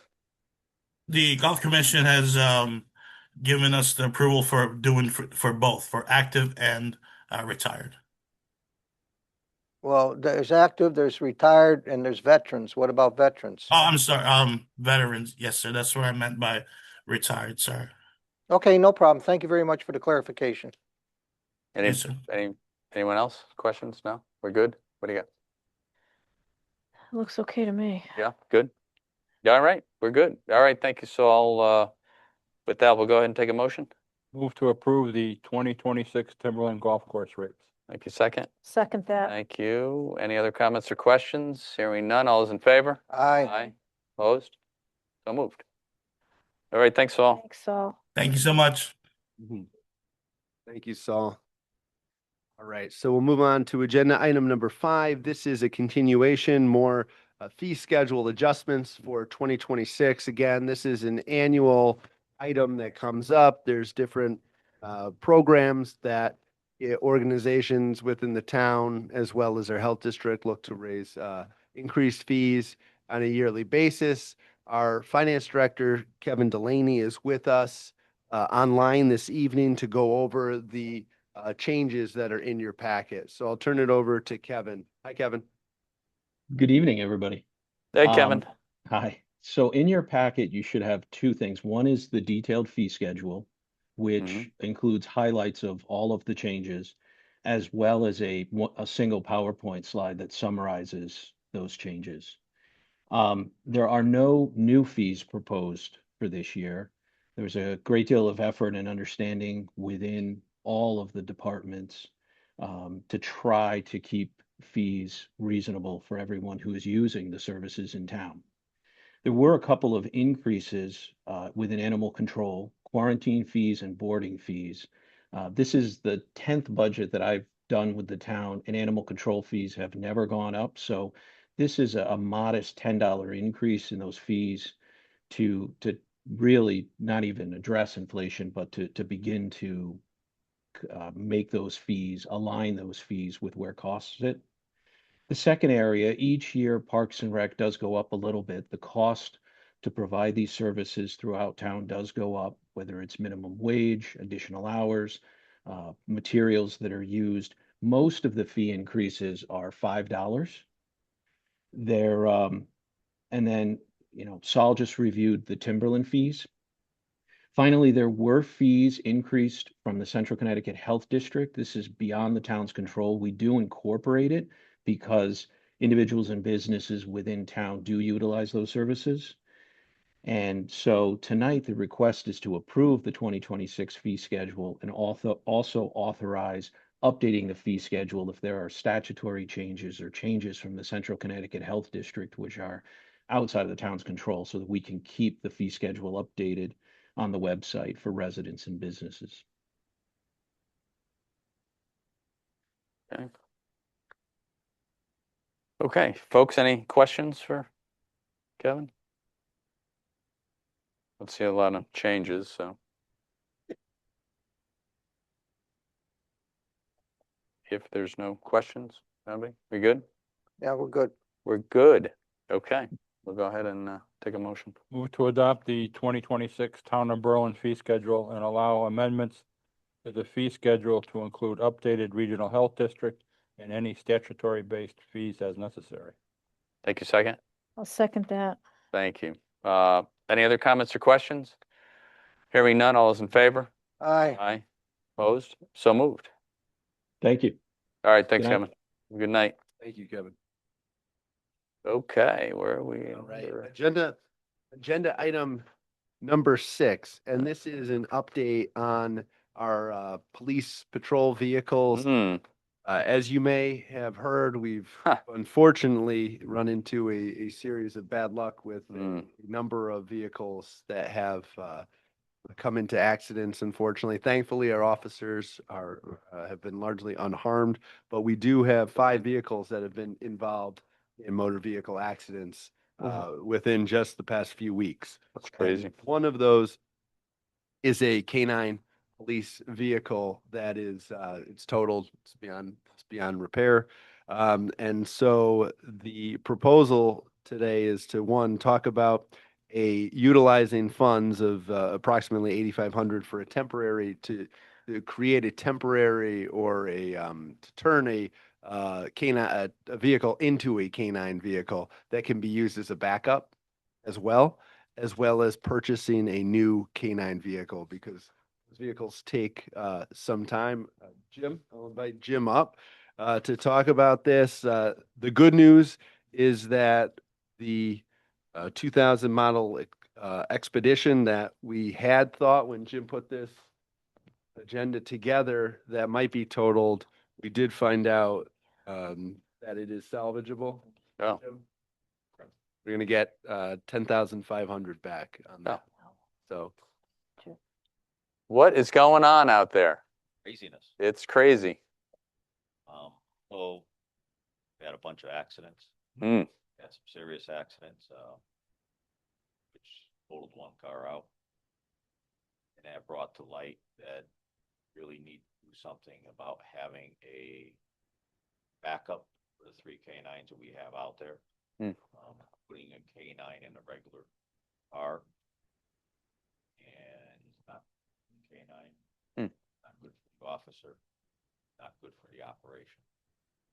So the car that was totaled was a 2019. The equipment with that car can only be put into a certain vintage or a certain age vehicle up to 2023. We happen to have a car that applies for the port system. It is also a 2019. It has low mileage on it. So the idea is we're going to pull the canine equipment out of that car, re-outfit the other one, then we would have not only a car for canine officer to get back into normal operation with his animal, but in the event that we lost other cars or other cars were coming in for maintenance and servicing, we would create a spare or a alternative canine car for those third officers to operate and be safe with their animal. So that's the 8,500. That would be done if approved here tonight. Those cars go in, be changed the week of the 19th. Yeah. We're moving forward with that pretty quickly if it's approved. Replacement for the canine car one of the vehicles that was approved earlier tonight. Oh, yeah. So the insurance company, unfortunately, because it's a 2019, because it has high mileage on it, because it has police work on it, the payback or the payout on that car was very low, as Brian mentioned before. But luckily, we did approve earlier tonight, or you did approve earlier tonight, replacement of that car. So the replacement of that car is going to be $71,828, I believe it is on the top of my head. We will seek to bring in a car that is sitting on a lot. As you worked with me previously, you know that through connections through all these dealers, there are cars that sitting around. So there's a series of cars that are coming in January. Oh, nice. That earmarked one of those for us.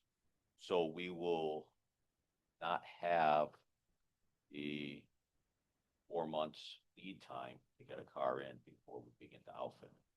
So hopefully we can get a full-time placement for that K9 car. Probably up, and I'm going to say it's probably not going to be up to April. So that brings us back to the first problem of what do we do with the K9 officer and the K9 until we're able to create a new car.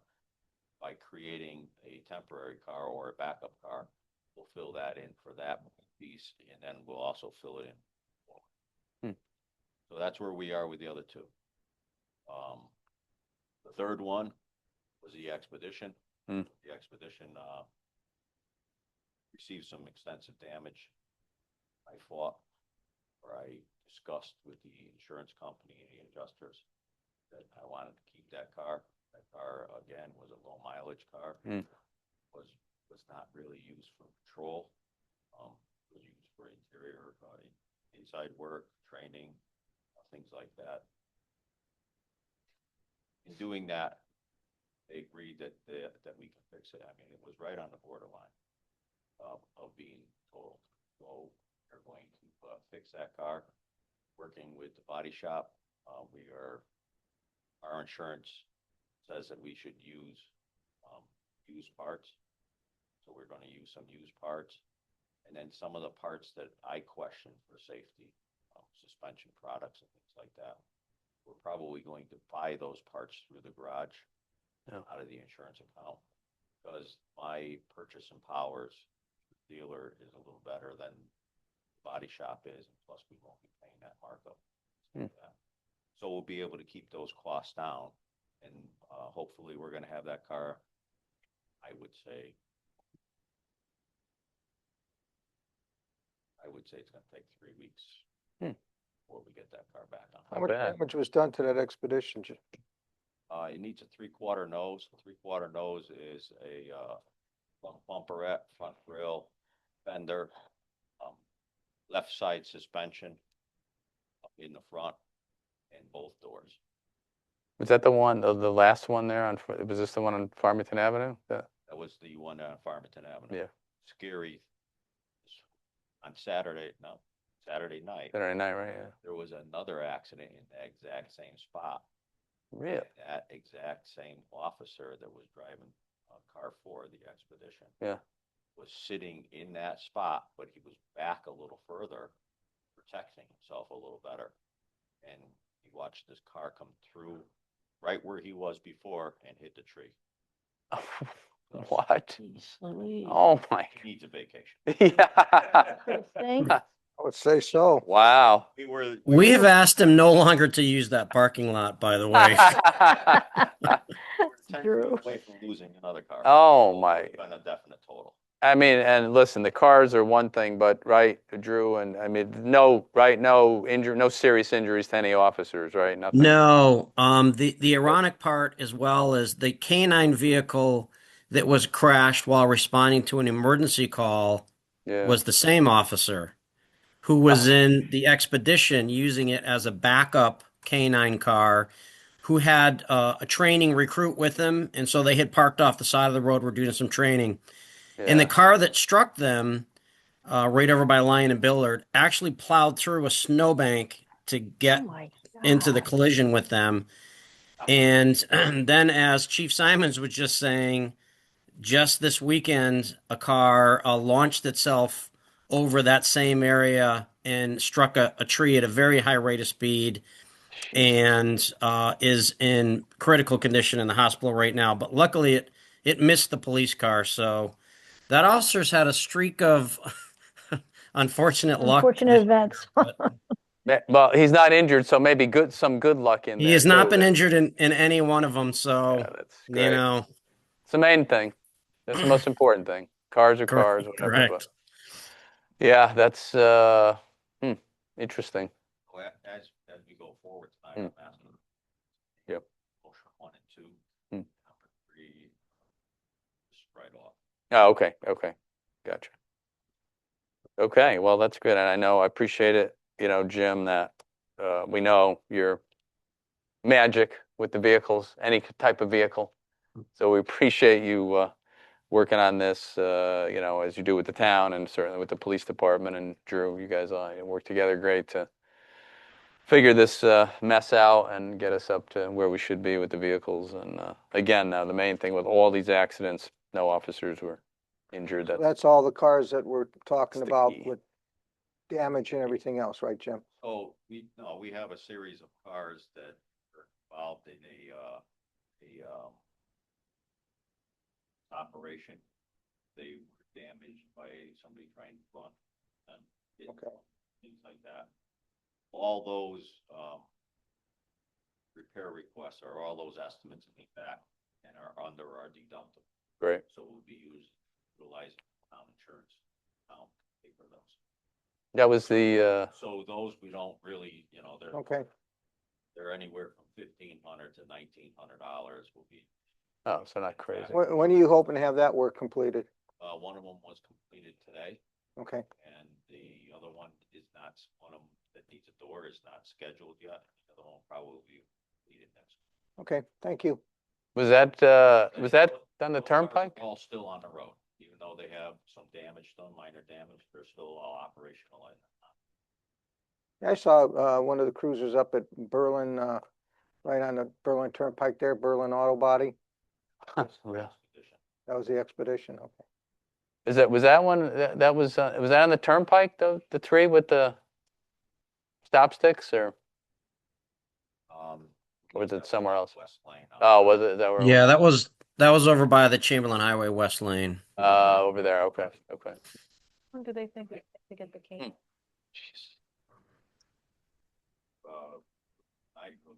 We'll drop the cars off next week. They'll start work on it the 19th. Interesting.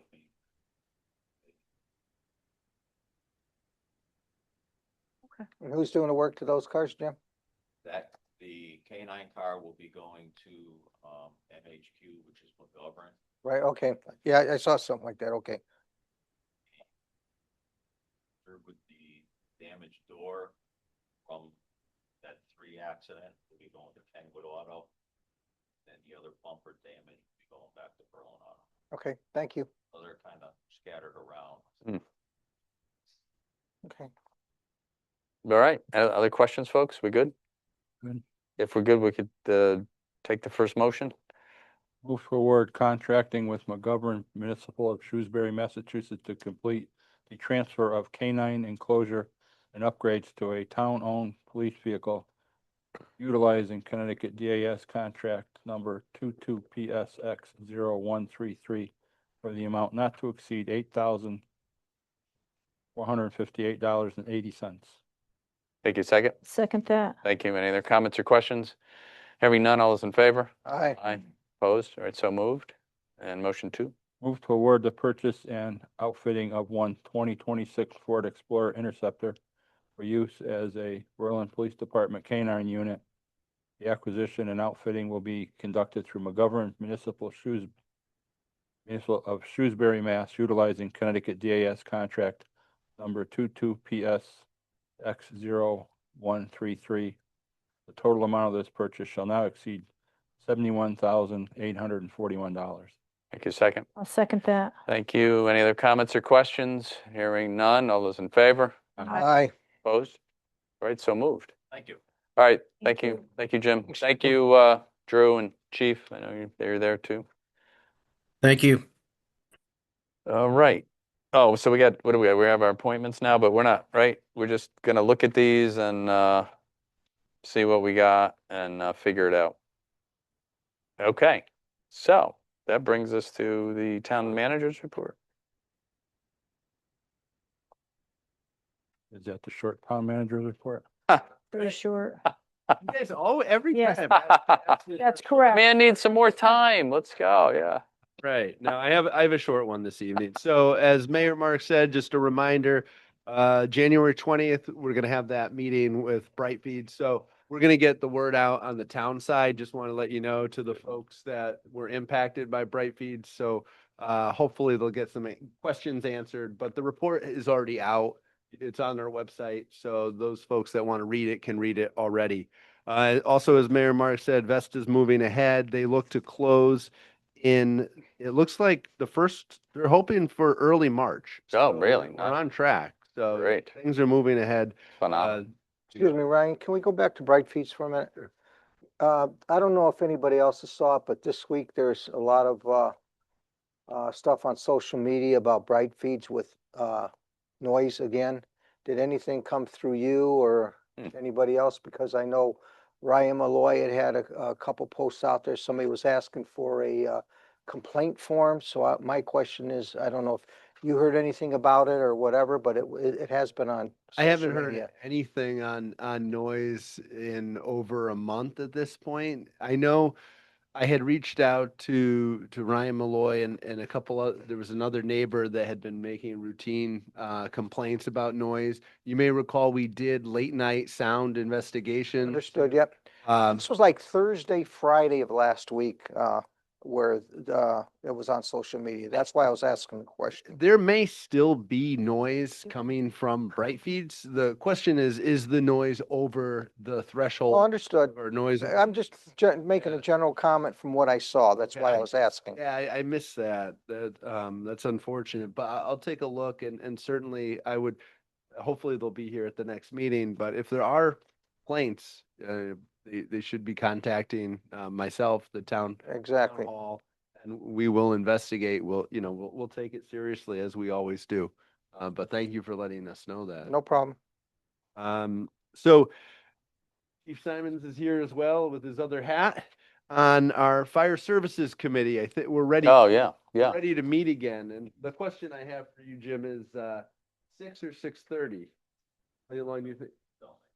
How long do you think it's going to take? I think we can do it in 30 minutes. Okay. What do you guys think? What's the Fire Services Committee think for January 20th? Fine with that. 6:30? 6:30 sounds good. 6:30? Okay. Thank you, guys. And lastly, YMCA update wouldn't be You knew I was going to ask about that. without a YMCA update. And actually, I do have some. YMCA, we got it. We've made some progress. We had a meeting on December 22nd with the state, and the Y was due to a mix-up. The Y ended up not being able to attend that meeting. However, we touched base with them after, and what we're talking about is utilizing the existing grant that the town has with a pass-through agreement so that the YMCA can conduct a feasibility study, which is really what we need to do at this point. They've been continuing to work, and at this point, I talked with Mayor Mark earlier this afternoon, and we're going to get the key players in for a meeting. We were waiting for after the holidays as well, so things do continue to progress on that. So when do you hope to have the feasibility study completed? Or when do they hope to have it done? That would be I think we'll find out in the meeting when we talk to them. The point of the meeting is. I'm not sure. We didn't set it up yet. We talked to Don before the holidays, and we said after the holidays we'll. I mean, we're back to about a year now because, it's been, they wanted to do the feasibility study, understand the land and everything else. The testing had to be done, but a year's gone by. And it just seems this project and getting information from them just keeps dragging and dragging and dragging on. Either they're gonna do it or not. They're not gonna do it. They gotta take some action on this sooner than later. what we're asking them, Mark. That's what we're asking them. Yeah, so I we'll agree. see what Yeah, happens. I Yeah, think- we're on the same page. Did I understand correctly that the town's going to pay for the feasibility study for the Y? We have a grant. So the grant that the town received, I believe it was in 2018. It was 750,000. Yeah. I think we're down to, what have we got, 350 or 4? over 500. We still have that much left? have that Okay, much, okay, yeah. yeah.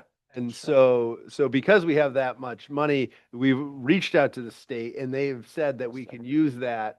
We can essentially let the Y use that through a pass-through agreement so they can conduct their feasibility study. They have to follow the town's procurement procedures as well. And they have to comply with those rules, but those grant funds are available, which is really that's going to be the catalyst that lets this get off the ground, really. And so we continue to work with the YMCA to move that along. I know we don't want to be here in another year. I promise, talking about this. The thing about that too, that study, whatever they do with that study, I mean, we can use that too. If it doesn't work, or who knows what happens, but if, they're not going to do it, I don't believe that's the case, but whatever it is, it is. But we would be able to use that information too with those funds, obviously. Yeah. That we can, right? That we We have can. the right to it. Yeah, of course. It's our funding. Yeah. Yeah. Those who pay get to use it. Yes. Yeah. Well, I will say the Y was coming to us. How come you're not moving? How come Yes, that was the way. the longest time? And we were moving. We were doing our due diligence on the land to get that survey, the A2 survey that we talked about, those borings that we did. And so we were working on that. We scrambled to get them all the items that they requested, and then we gave it to them. And then we said, okay, now your turn, hurry up. And they're saying, well, we want to take what you gave us and do our due diligence. So each side is working. It just takes time. When did you give them our piece of it and put it in their court? When was it? August. Okay, Yeah. so significant amount of time.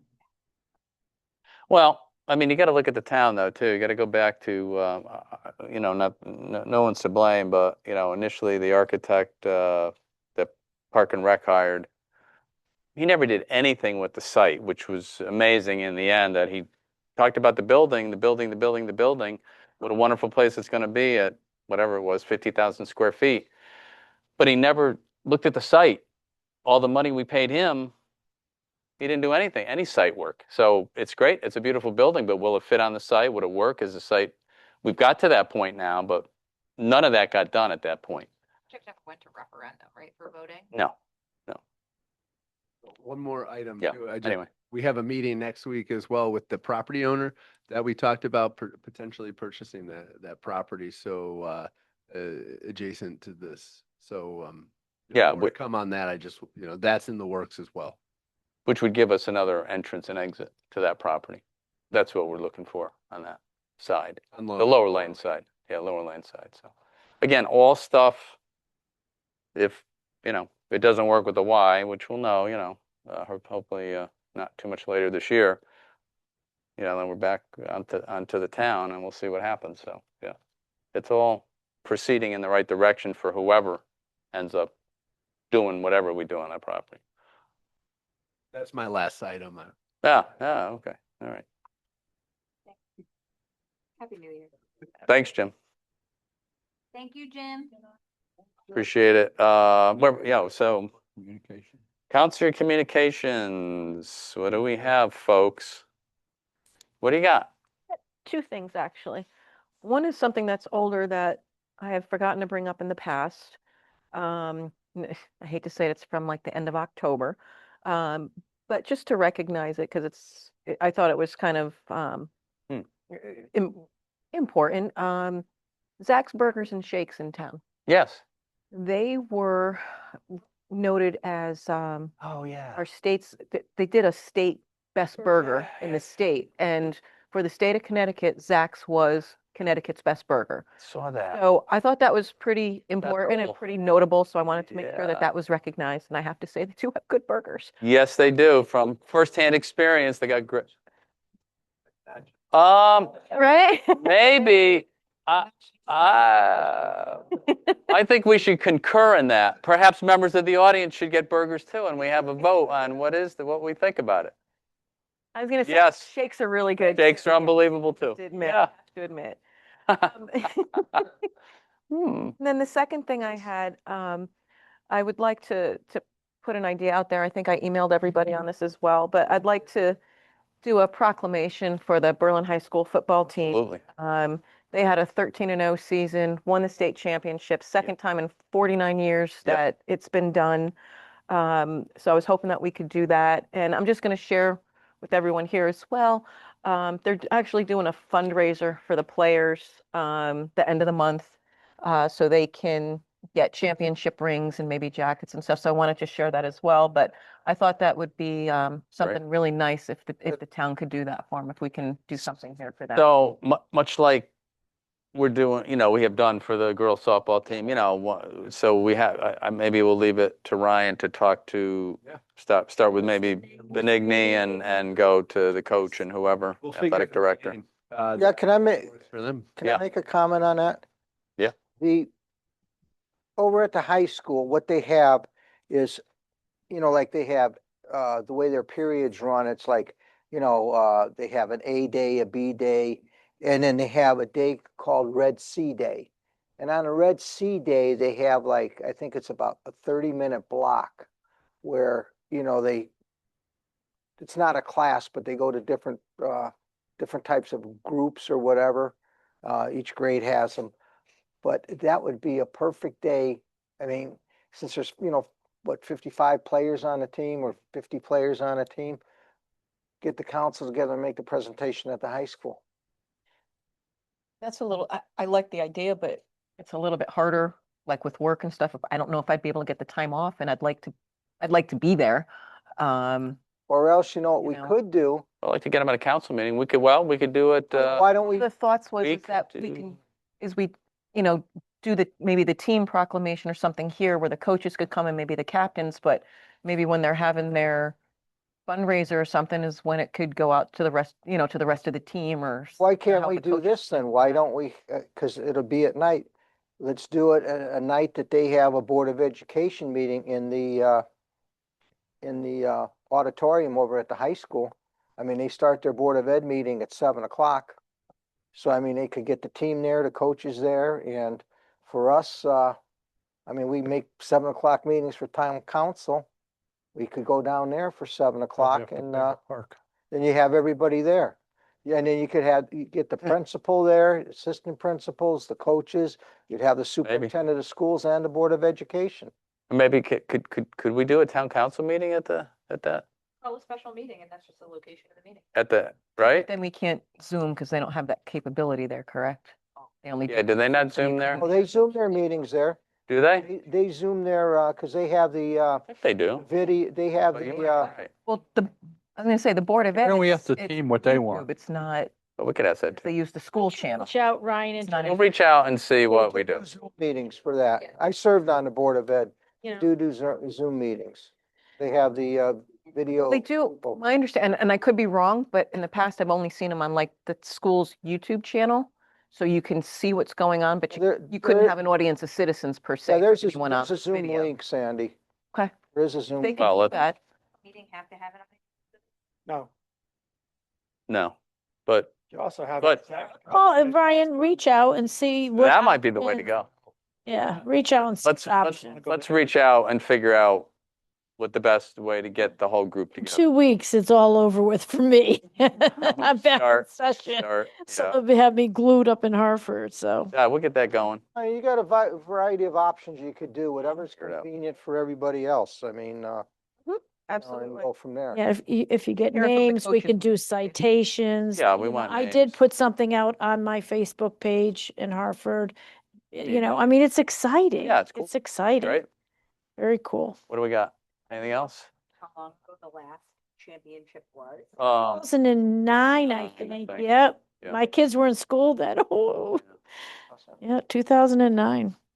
So, what do we got? Anything, comments? Froze my butt off. Yes, sir. Where do we stand? What kind of action are we going to take with the town charter? That's a good question. You got an answer for me? No. Ryan, can you add to, Yes. Yes, and we will, yes, we did give you the last, there's a packet on this, but I'll send it out again. I think Kate back in October sent out the time. Did you send it out? She did say, I have the timeline. Yes, she did. Well, put it, you know what, put it in our packet for next time, we could talk about it. I just, Yeah, put it as an agenda item. you have no idea. I know it's very complicated and everything else, and I'd rather go get a root It's canal awful. probably than, maybe a couple root canals. Is the worst thing ever. It's awful. Well, I mean, last time, we did get some done the first time, but the last time Oh my God. was a crash and burn on the whole thing, honestly. The problem is you had people on this council that supported the changes and then were out campaigning against them, holding signs. I couldn't even believe it. But, you know, that's what we face with. That's the we don't have problem. that council now. Well, there will be others, believe me, but whatever. It's just a massive undertaking. And last time, nothing got done. Nothing got done. True. Not one single thing. True. But So there's others. You don't know if Yes, it's right. one more wrench. Oof, okay. Where are we with the parking lot payment Well- situation? Paving? I told you it was going to be a wrench. Come on. The parking lot, you talking about the school? Yes. Oh, well, the parking fee, yeah, that was what I was going to bring up. Yeah, so we seem to have been totally snubbed by the Board of Ed, not surprised, unfortunately, but I don't know what they've done with the parking fee. I can't really get an official answer. I don't know if they voted on it or yes, no. Some people have paid. I guess some people haven't. We can't let it go. It's the principle of the thing. It's just very wrong what they're doing. It's a But I understand a lot of kids did pay that 100. Yes. Yeah. Well, and they should be reimbursed for what that's just not right. You can't even, at the meeting, the last meeting, I think Sandy, you were there, I was there, a few of us were there, parents were there, and they couldn't even give an answer. And I like Brian Benigni, I think he's a great superintendent, but he couldn't give an answer on what they needed the money for. Oh, we're going to put it in an account. Oh, that's great. For what? Never got an answer for what the money's for. It's disgusting as far as I'm concerned. That's just wrong. $20,000. They're hurting with a $54 million budget. I don't think so. So we got to figure out, I don't know what's next, Jeff. I don't know what, I mean, we sent the letter. I read it into the record at that meeting. They seem to be in November. Dodging. Yeah, they've just been dodging the whole thing. What would be a next possible You want step? to know? Like, I don't want the students to pay that fee. I guess we have to figure out a way to stop it or reimburse them. I don't know. I mean, I don't know what way. It's a town parking lot. We know that. We own it, not the Board of Ed. I mean, we don't have any ability short of litigating with the Board of Ed. No, we don't want to do that. something We don't want to do that, but Do per se, right? Like that would be, and nobody wants to do that. no, Over- no, we don't want litigation. The Board of Ed is not, I'm not talking about Berlin. Yeah. I'm talking about the Board of In Ed general, as a yeah. Statutory creature Right. is not supposed to be generating revenue that's not directed to offset Right. or defray an expenditure. So if the Board of Ed isn't maintaining, paving, patching, plowing the parking lot, the Which question they're not. becomes what's happening with that revenue? We got no answer in public from the superintendent. Public question was asked by a parent, not by me, but, so do we send them a plow bill? I request. Does the revenue generation have to be tailored to what it's being generated from? So if it's being spent, is that all that matters? Or does it have to be spent on things for the parking lot? Because it's a parking fee. If you said to me, it's not being used to maintain the parking lot, but it's being used for traffic or security in the parking lot, Yeah. I would say that's fine. Yeah. If you said to me, it's being used for carpeting in the media. What security in the parking lot? Problem. Yeah, I mean, but what security in the parking lot? No, I'm just, Yeah. I'm just answering the question. I have no idea. I don't. Well, Or the cameras on the park? as we're plowing the lot, perhaps we send them the bill. They could use the 20,000 to pay the town back for plowing the parking lot. Since we're plowing our park. Putting expenditures. And what happens to, by the ledger. the parents that have chosen not to pay this fee, are they going to be able to graduate these kids? I mean, wasn't that something that was mentioned, is that they were going to hold back their Mm. I just think the whole thing is out of Find out control. who owns the material in the parking lot across the street. There's a big pile of dirt or something. Must be ours, right? It's town, I don't know. town lot. If we could get that moved, we could open up parking there. The problem is with the snow now, we can't fix that lot up. We'll hire one. We have a raised crosswalk there. Yeah, and a speed bump. And most of these kids are seniors, so they're old enough, I hope, to look both ways before they cross the street, They're but. driving a car, they might. No, be I able know, I to- know. If they're driving a car, they might be able to cross the street. They might be able to, but listen, I would go as far as to hire a crossing guard for an hour in the morning, an hour at night. It's just not right. The principle of the thing is not right. It's not even down to the money now. It's just for them to do that. I will be perfectly honest, I don't know if wrong. I realize, I don't know that I want to get into Yeah. I like the phrase, I don't know if this is the hill to die on. I don't know if this is the hill. Sometimes you gotta take that hill, once in a while you gotta do it. I mean, Just telling you now. Yes. Before it gets too far. I Well- don't think this is the hill I want to die on, so. well, I mean, Like, I guess this has been a lead up to a lot of different things they've done over the years while I've been here. This is, things that they just come up with. They need 20,000. Okay, what do you need it for? It's the beginning of your budget year. You're not out of money. You have a surplus every year. Conversation. I guess I'm trying to is. Yeah. I would like to make sure that whatever action we take together as a town council. Yes. Is in furtherance of what it is we actually want. So like, what is the goal? Do you know what I mean? How about a conversation? How about How a about- conversation with us about They- this? Act because we're frustrated with them? Is it? No, Making sure that the, we're not frustrated. No, wait a minute. Whoa. don't pay the fee, like. We're not frustrated. The parents and the students are frustrated. That's what's so annoying, not us. I mean, it's not affecting us any, but I mean, if you have a child there that's paying it, I mean, many of these. I received a lot of phone calls. Yeah, me too. And people that reached out Emails. just absolutely could not believe they were Angry. pulling this. Very angry. I get. And it's a very simple thing to Make sure what we're end. doing tailored to try and actually achieve that, not to just like start some kind of. No, it's to achieve what the parents are asking for and the students are asking for. It's a very simple thing. It's not a lot of money. They don't need the money. I guess that's what's so annoying to me. They don't need it. They can't answer what it's going to, which is frustrating. When a parent asks them a question, they can't answer what it's for. That's pretty bad. $20,000, you're charging a fee. You can't answer to the parent that's asking, what is that for? What are you replacing? Nothing. Crickets. They've had a surplus every year for 10 years. So they had a surplus last year of $500,000. They need 20,000. There it is. There's 20 grand that they could use. So they can't answer that simple question to the town council, to the parents, to the students of the town. What is the point? I mean, that's just wrong. But you're not mad. I'm angry at them. Yes. For the parents, they're the ones coming to me saying, Mark, what is going on with this? So you can't just let this go because this is typical of the Board of Ed. I'm sorry, they've done it before and we've kind of let it go. Oh, it's not worth it. At some point, you do got to pick that hill, unfortunately, and this is probably it. It can be Yeah. your hill, and like I Yeah, said, well. you. I'm just telling you, I don't think it's going to be mine. So just let it go, I guess, and let them walk all over the town. We sent them a letter with legal justification, and who cares? No response to the letter, right? No. Well, there you go. There's the spirit of cooperation between town government. I think one thing I'd offer you. Yes. Just from my experience over the years and the towns that I represent, as well as having served both on the town council and the Board of Ed in Trumbull, and my wife serving on the Board of Ed in North Haven for 9 years.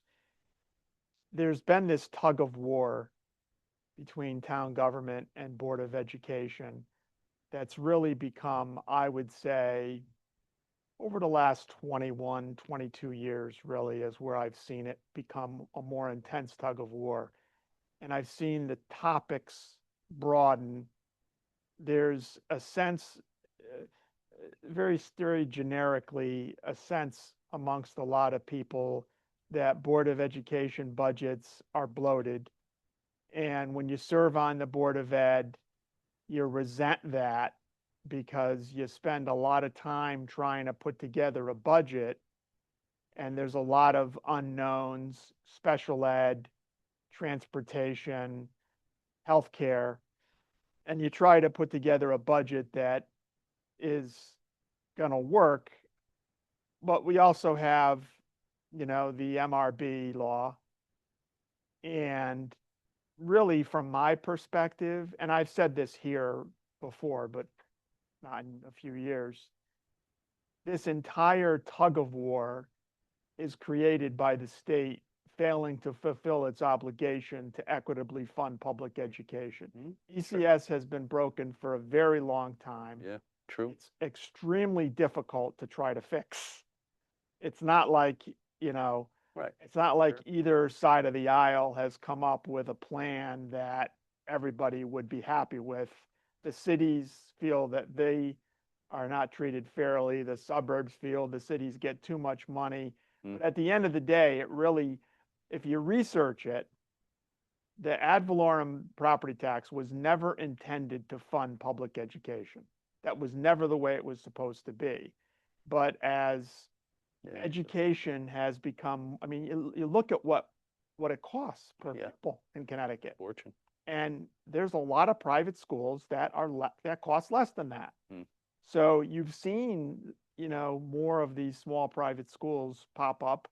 But really, from my perspective, a lot of these discussions, if I was a therapist, I was that kind of counselor instead of the kind of counselor I am, and I had the Board of Ed patient and I had the government patient, really to get the communication going, you have to really call out the elephant in the room, which is the Board of Ed feels, I'm not talking about Berlin now, just generically in Connecticut, they feel disrespected, feel unappreciated. The town government feels the pressure of the unaffordable state of Connecticut and the big chunk of money that goes out of the municipal budgets. In some towns, it's 65% of the budget. We're headed there. We're there. I've not seen any towns where it's less than 50%. So it's natural that you're going to have these kinds of disagreements. And also you have a state statute that says that you give an appropriation to the Board of Ed and you cannot get involved in how that appropriation is spent. It's frustrating. You have no line item or departmental control like you do on the town side. Right. I'm not saying that's bad or good, but these are all explanations for why town governments and boards of education need therapy. But really, it's the parent that's to blame. It's the state of Connecticut to blame for the kids' problems because they've not fulfilled their obligation to fund public education. The cost of public education continues to escalate. The ECS formula has been broken for a very long time. I don't know what the answer is. At least I think your frustration, you have to recognize that a big part of it really isn't because it's more, I hate to say it's more the system than it is the individual boards. In this instance, if you're talking about, if you have a revenue need, let's say you need $30,000 and you got a $50 million budget, you ought to be able to find the $30,000 in a $50 million. That's my point. Yeah. That's my point. At the beginning of a budget year. Right. If you need 20 grand. Right. You can't find it at $54 million. You should resign and go work somewhere else. Right. So what it Let does someone is come in and handle that budget. It feeds that, I won't say conspiracy theory, but it feeds that concern that the Board of Ed isn't really accountable for the appropriation. And then what happens is the next budget cycle comes up, something like this is used as ammunition they may have a legitimate need, and then it becomes a trust issue. I guess what's so disturbing about this budget cycle, because in all the budget cycles, the referendums said the Board of Ed budget was too low. This cycle, they said it was too high, twice. That's how the vote showed, okay? Twice. We don't really know. So all we did, yeah, we know what it means. So what we did was we symbolically took 50 grand out of a $54 million budget. And it affected them that much, which I know it doesn't, that they need 20 grand. That's what they talked about at the meeting. Well, we lost 50 grand and we need 20. For what? Okay, okay, maybe you do. What is it for? You can't answer that simple question to a parent taxpayer standing there?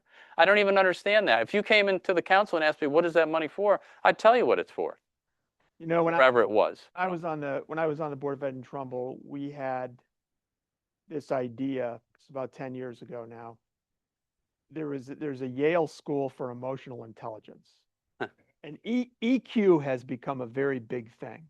Whether you call it self-awareness, EQ, emotional intelligence, right? It's become a very big thing. So we had this idea that we would invite the director of the center, Dr. Mark Brackett, to come to the high school and speak to parents and kids. And so we did. He agreed to come. He didn't charge us anything. And he was spectacular. And you're sitting there and initially the parents' reactions were not all that positive, right? But by the end, it was somewhat transformative, I think. But really, it should have been transformative for the administration and the board as well. Because one of the things you need to be able to do is understand that feelings a lot of times aren't real.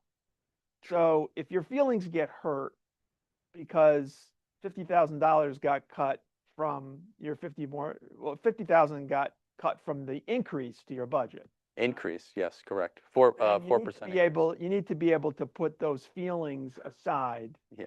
And if you really feel like you can't manage your budget and the needs of the kids, because it's all about the kids, right? I thought, yeah. Then you need to be able to come have a conversation with the people that took the 50,000 from you and explain, if you have a capital need, maybe the town takes care of the capital need. Which we've offered that every year I've been here. But, so that's the thing, it's just, they don't, I don't know. We try to teach the kids, my point of bringing up the whole emotional intelligence thing. Yeah. Is we try to teach the kids to be able to manage their emotions and manage their feelings so that they make decisions. I always tell my kids, my kids used to say to me, well, my heart tells me to, I said, heart doesn't do any thinking. Okay? Your brain does the thinking. Don't listen to your heart. And it's kind of the same way when it comes to these budget issues, is there's a lot behind the scenes that they have to complain about. Sure. That has nothing to do with the town of Berlin, everything to do with the ECS system. But sometimes it all gets intertwined. This all aside. I'll shut up now. No, it's okay. No, it's it's good. It's good, but this all aside, we have a wonderful school system. They do a phenomenal job in our school system. People move to Berlin for our school system. So there's nothing wrong with the school system. If 20 grand is going to fix what's wrong, then, I guess that's pretty easy. But I tell them that all the time. They've won awards. They're doing great things. The students all do great. It's all good. I don't know why they got to do stuff like this and make it bad for parents. That part just blows my mind. For that amount of money, for no reason, I don't get it. But whatever. That's anyway. Whatever. We are what we are. So we have to figure out some strategy going forward. Let's do that.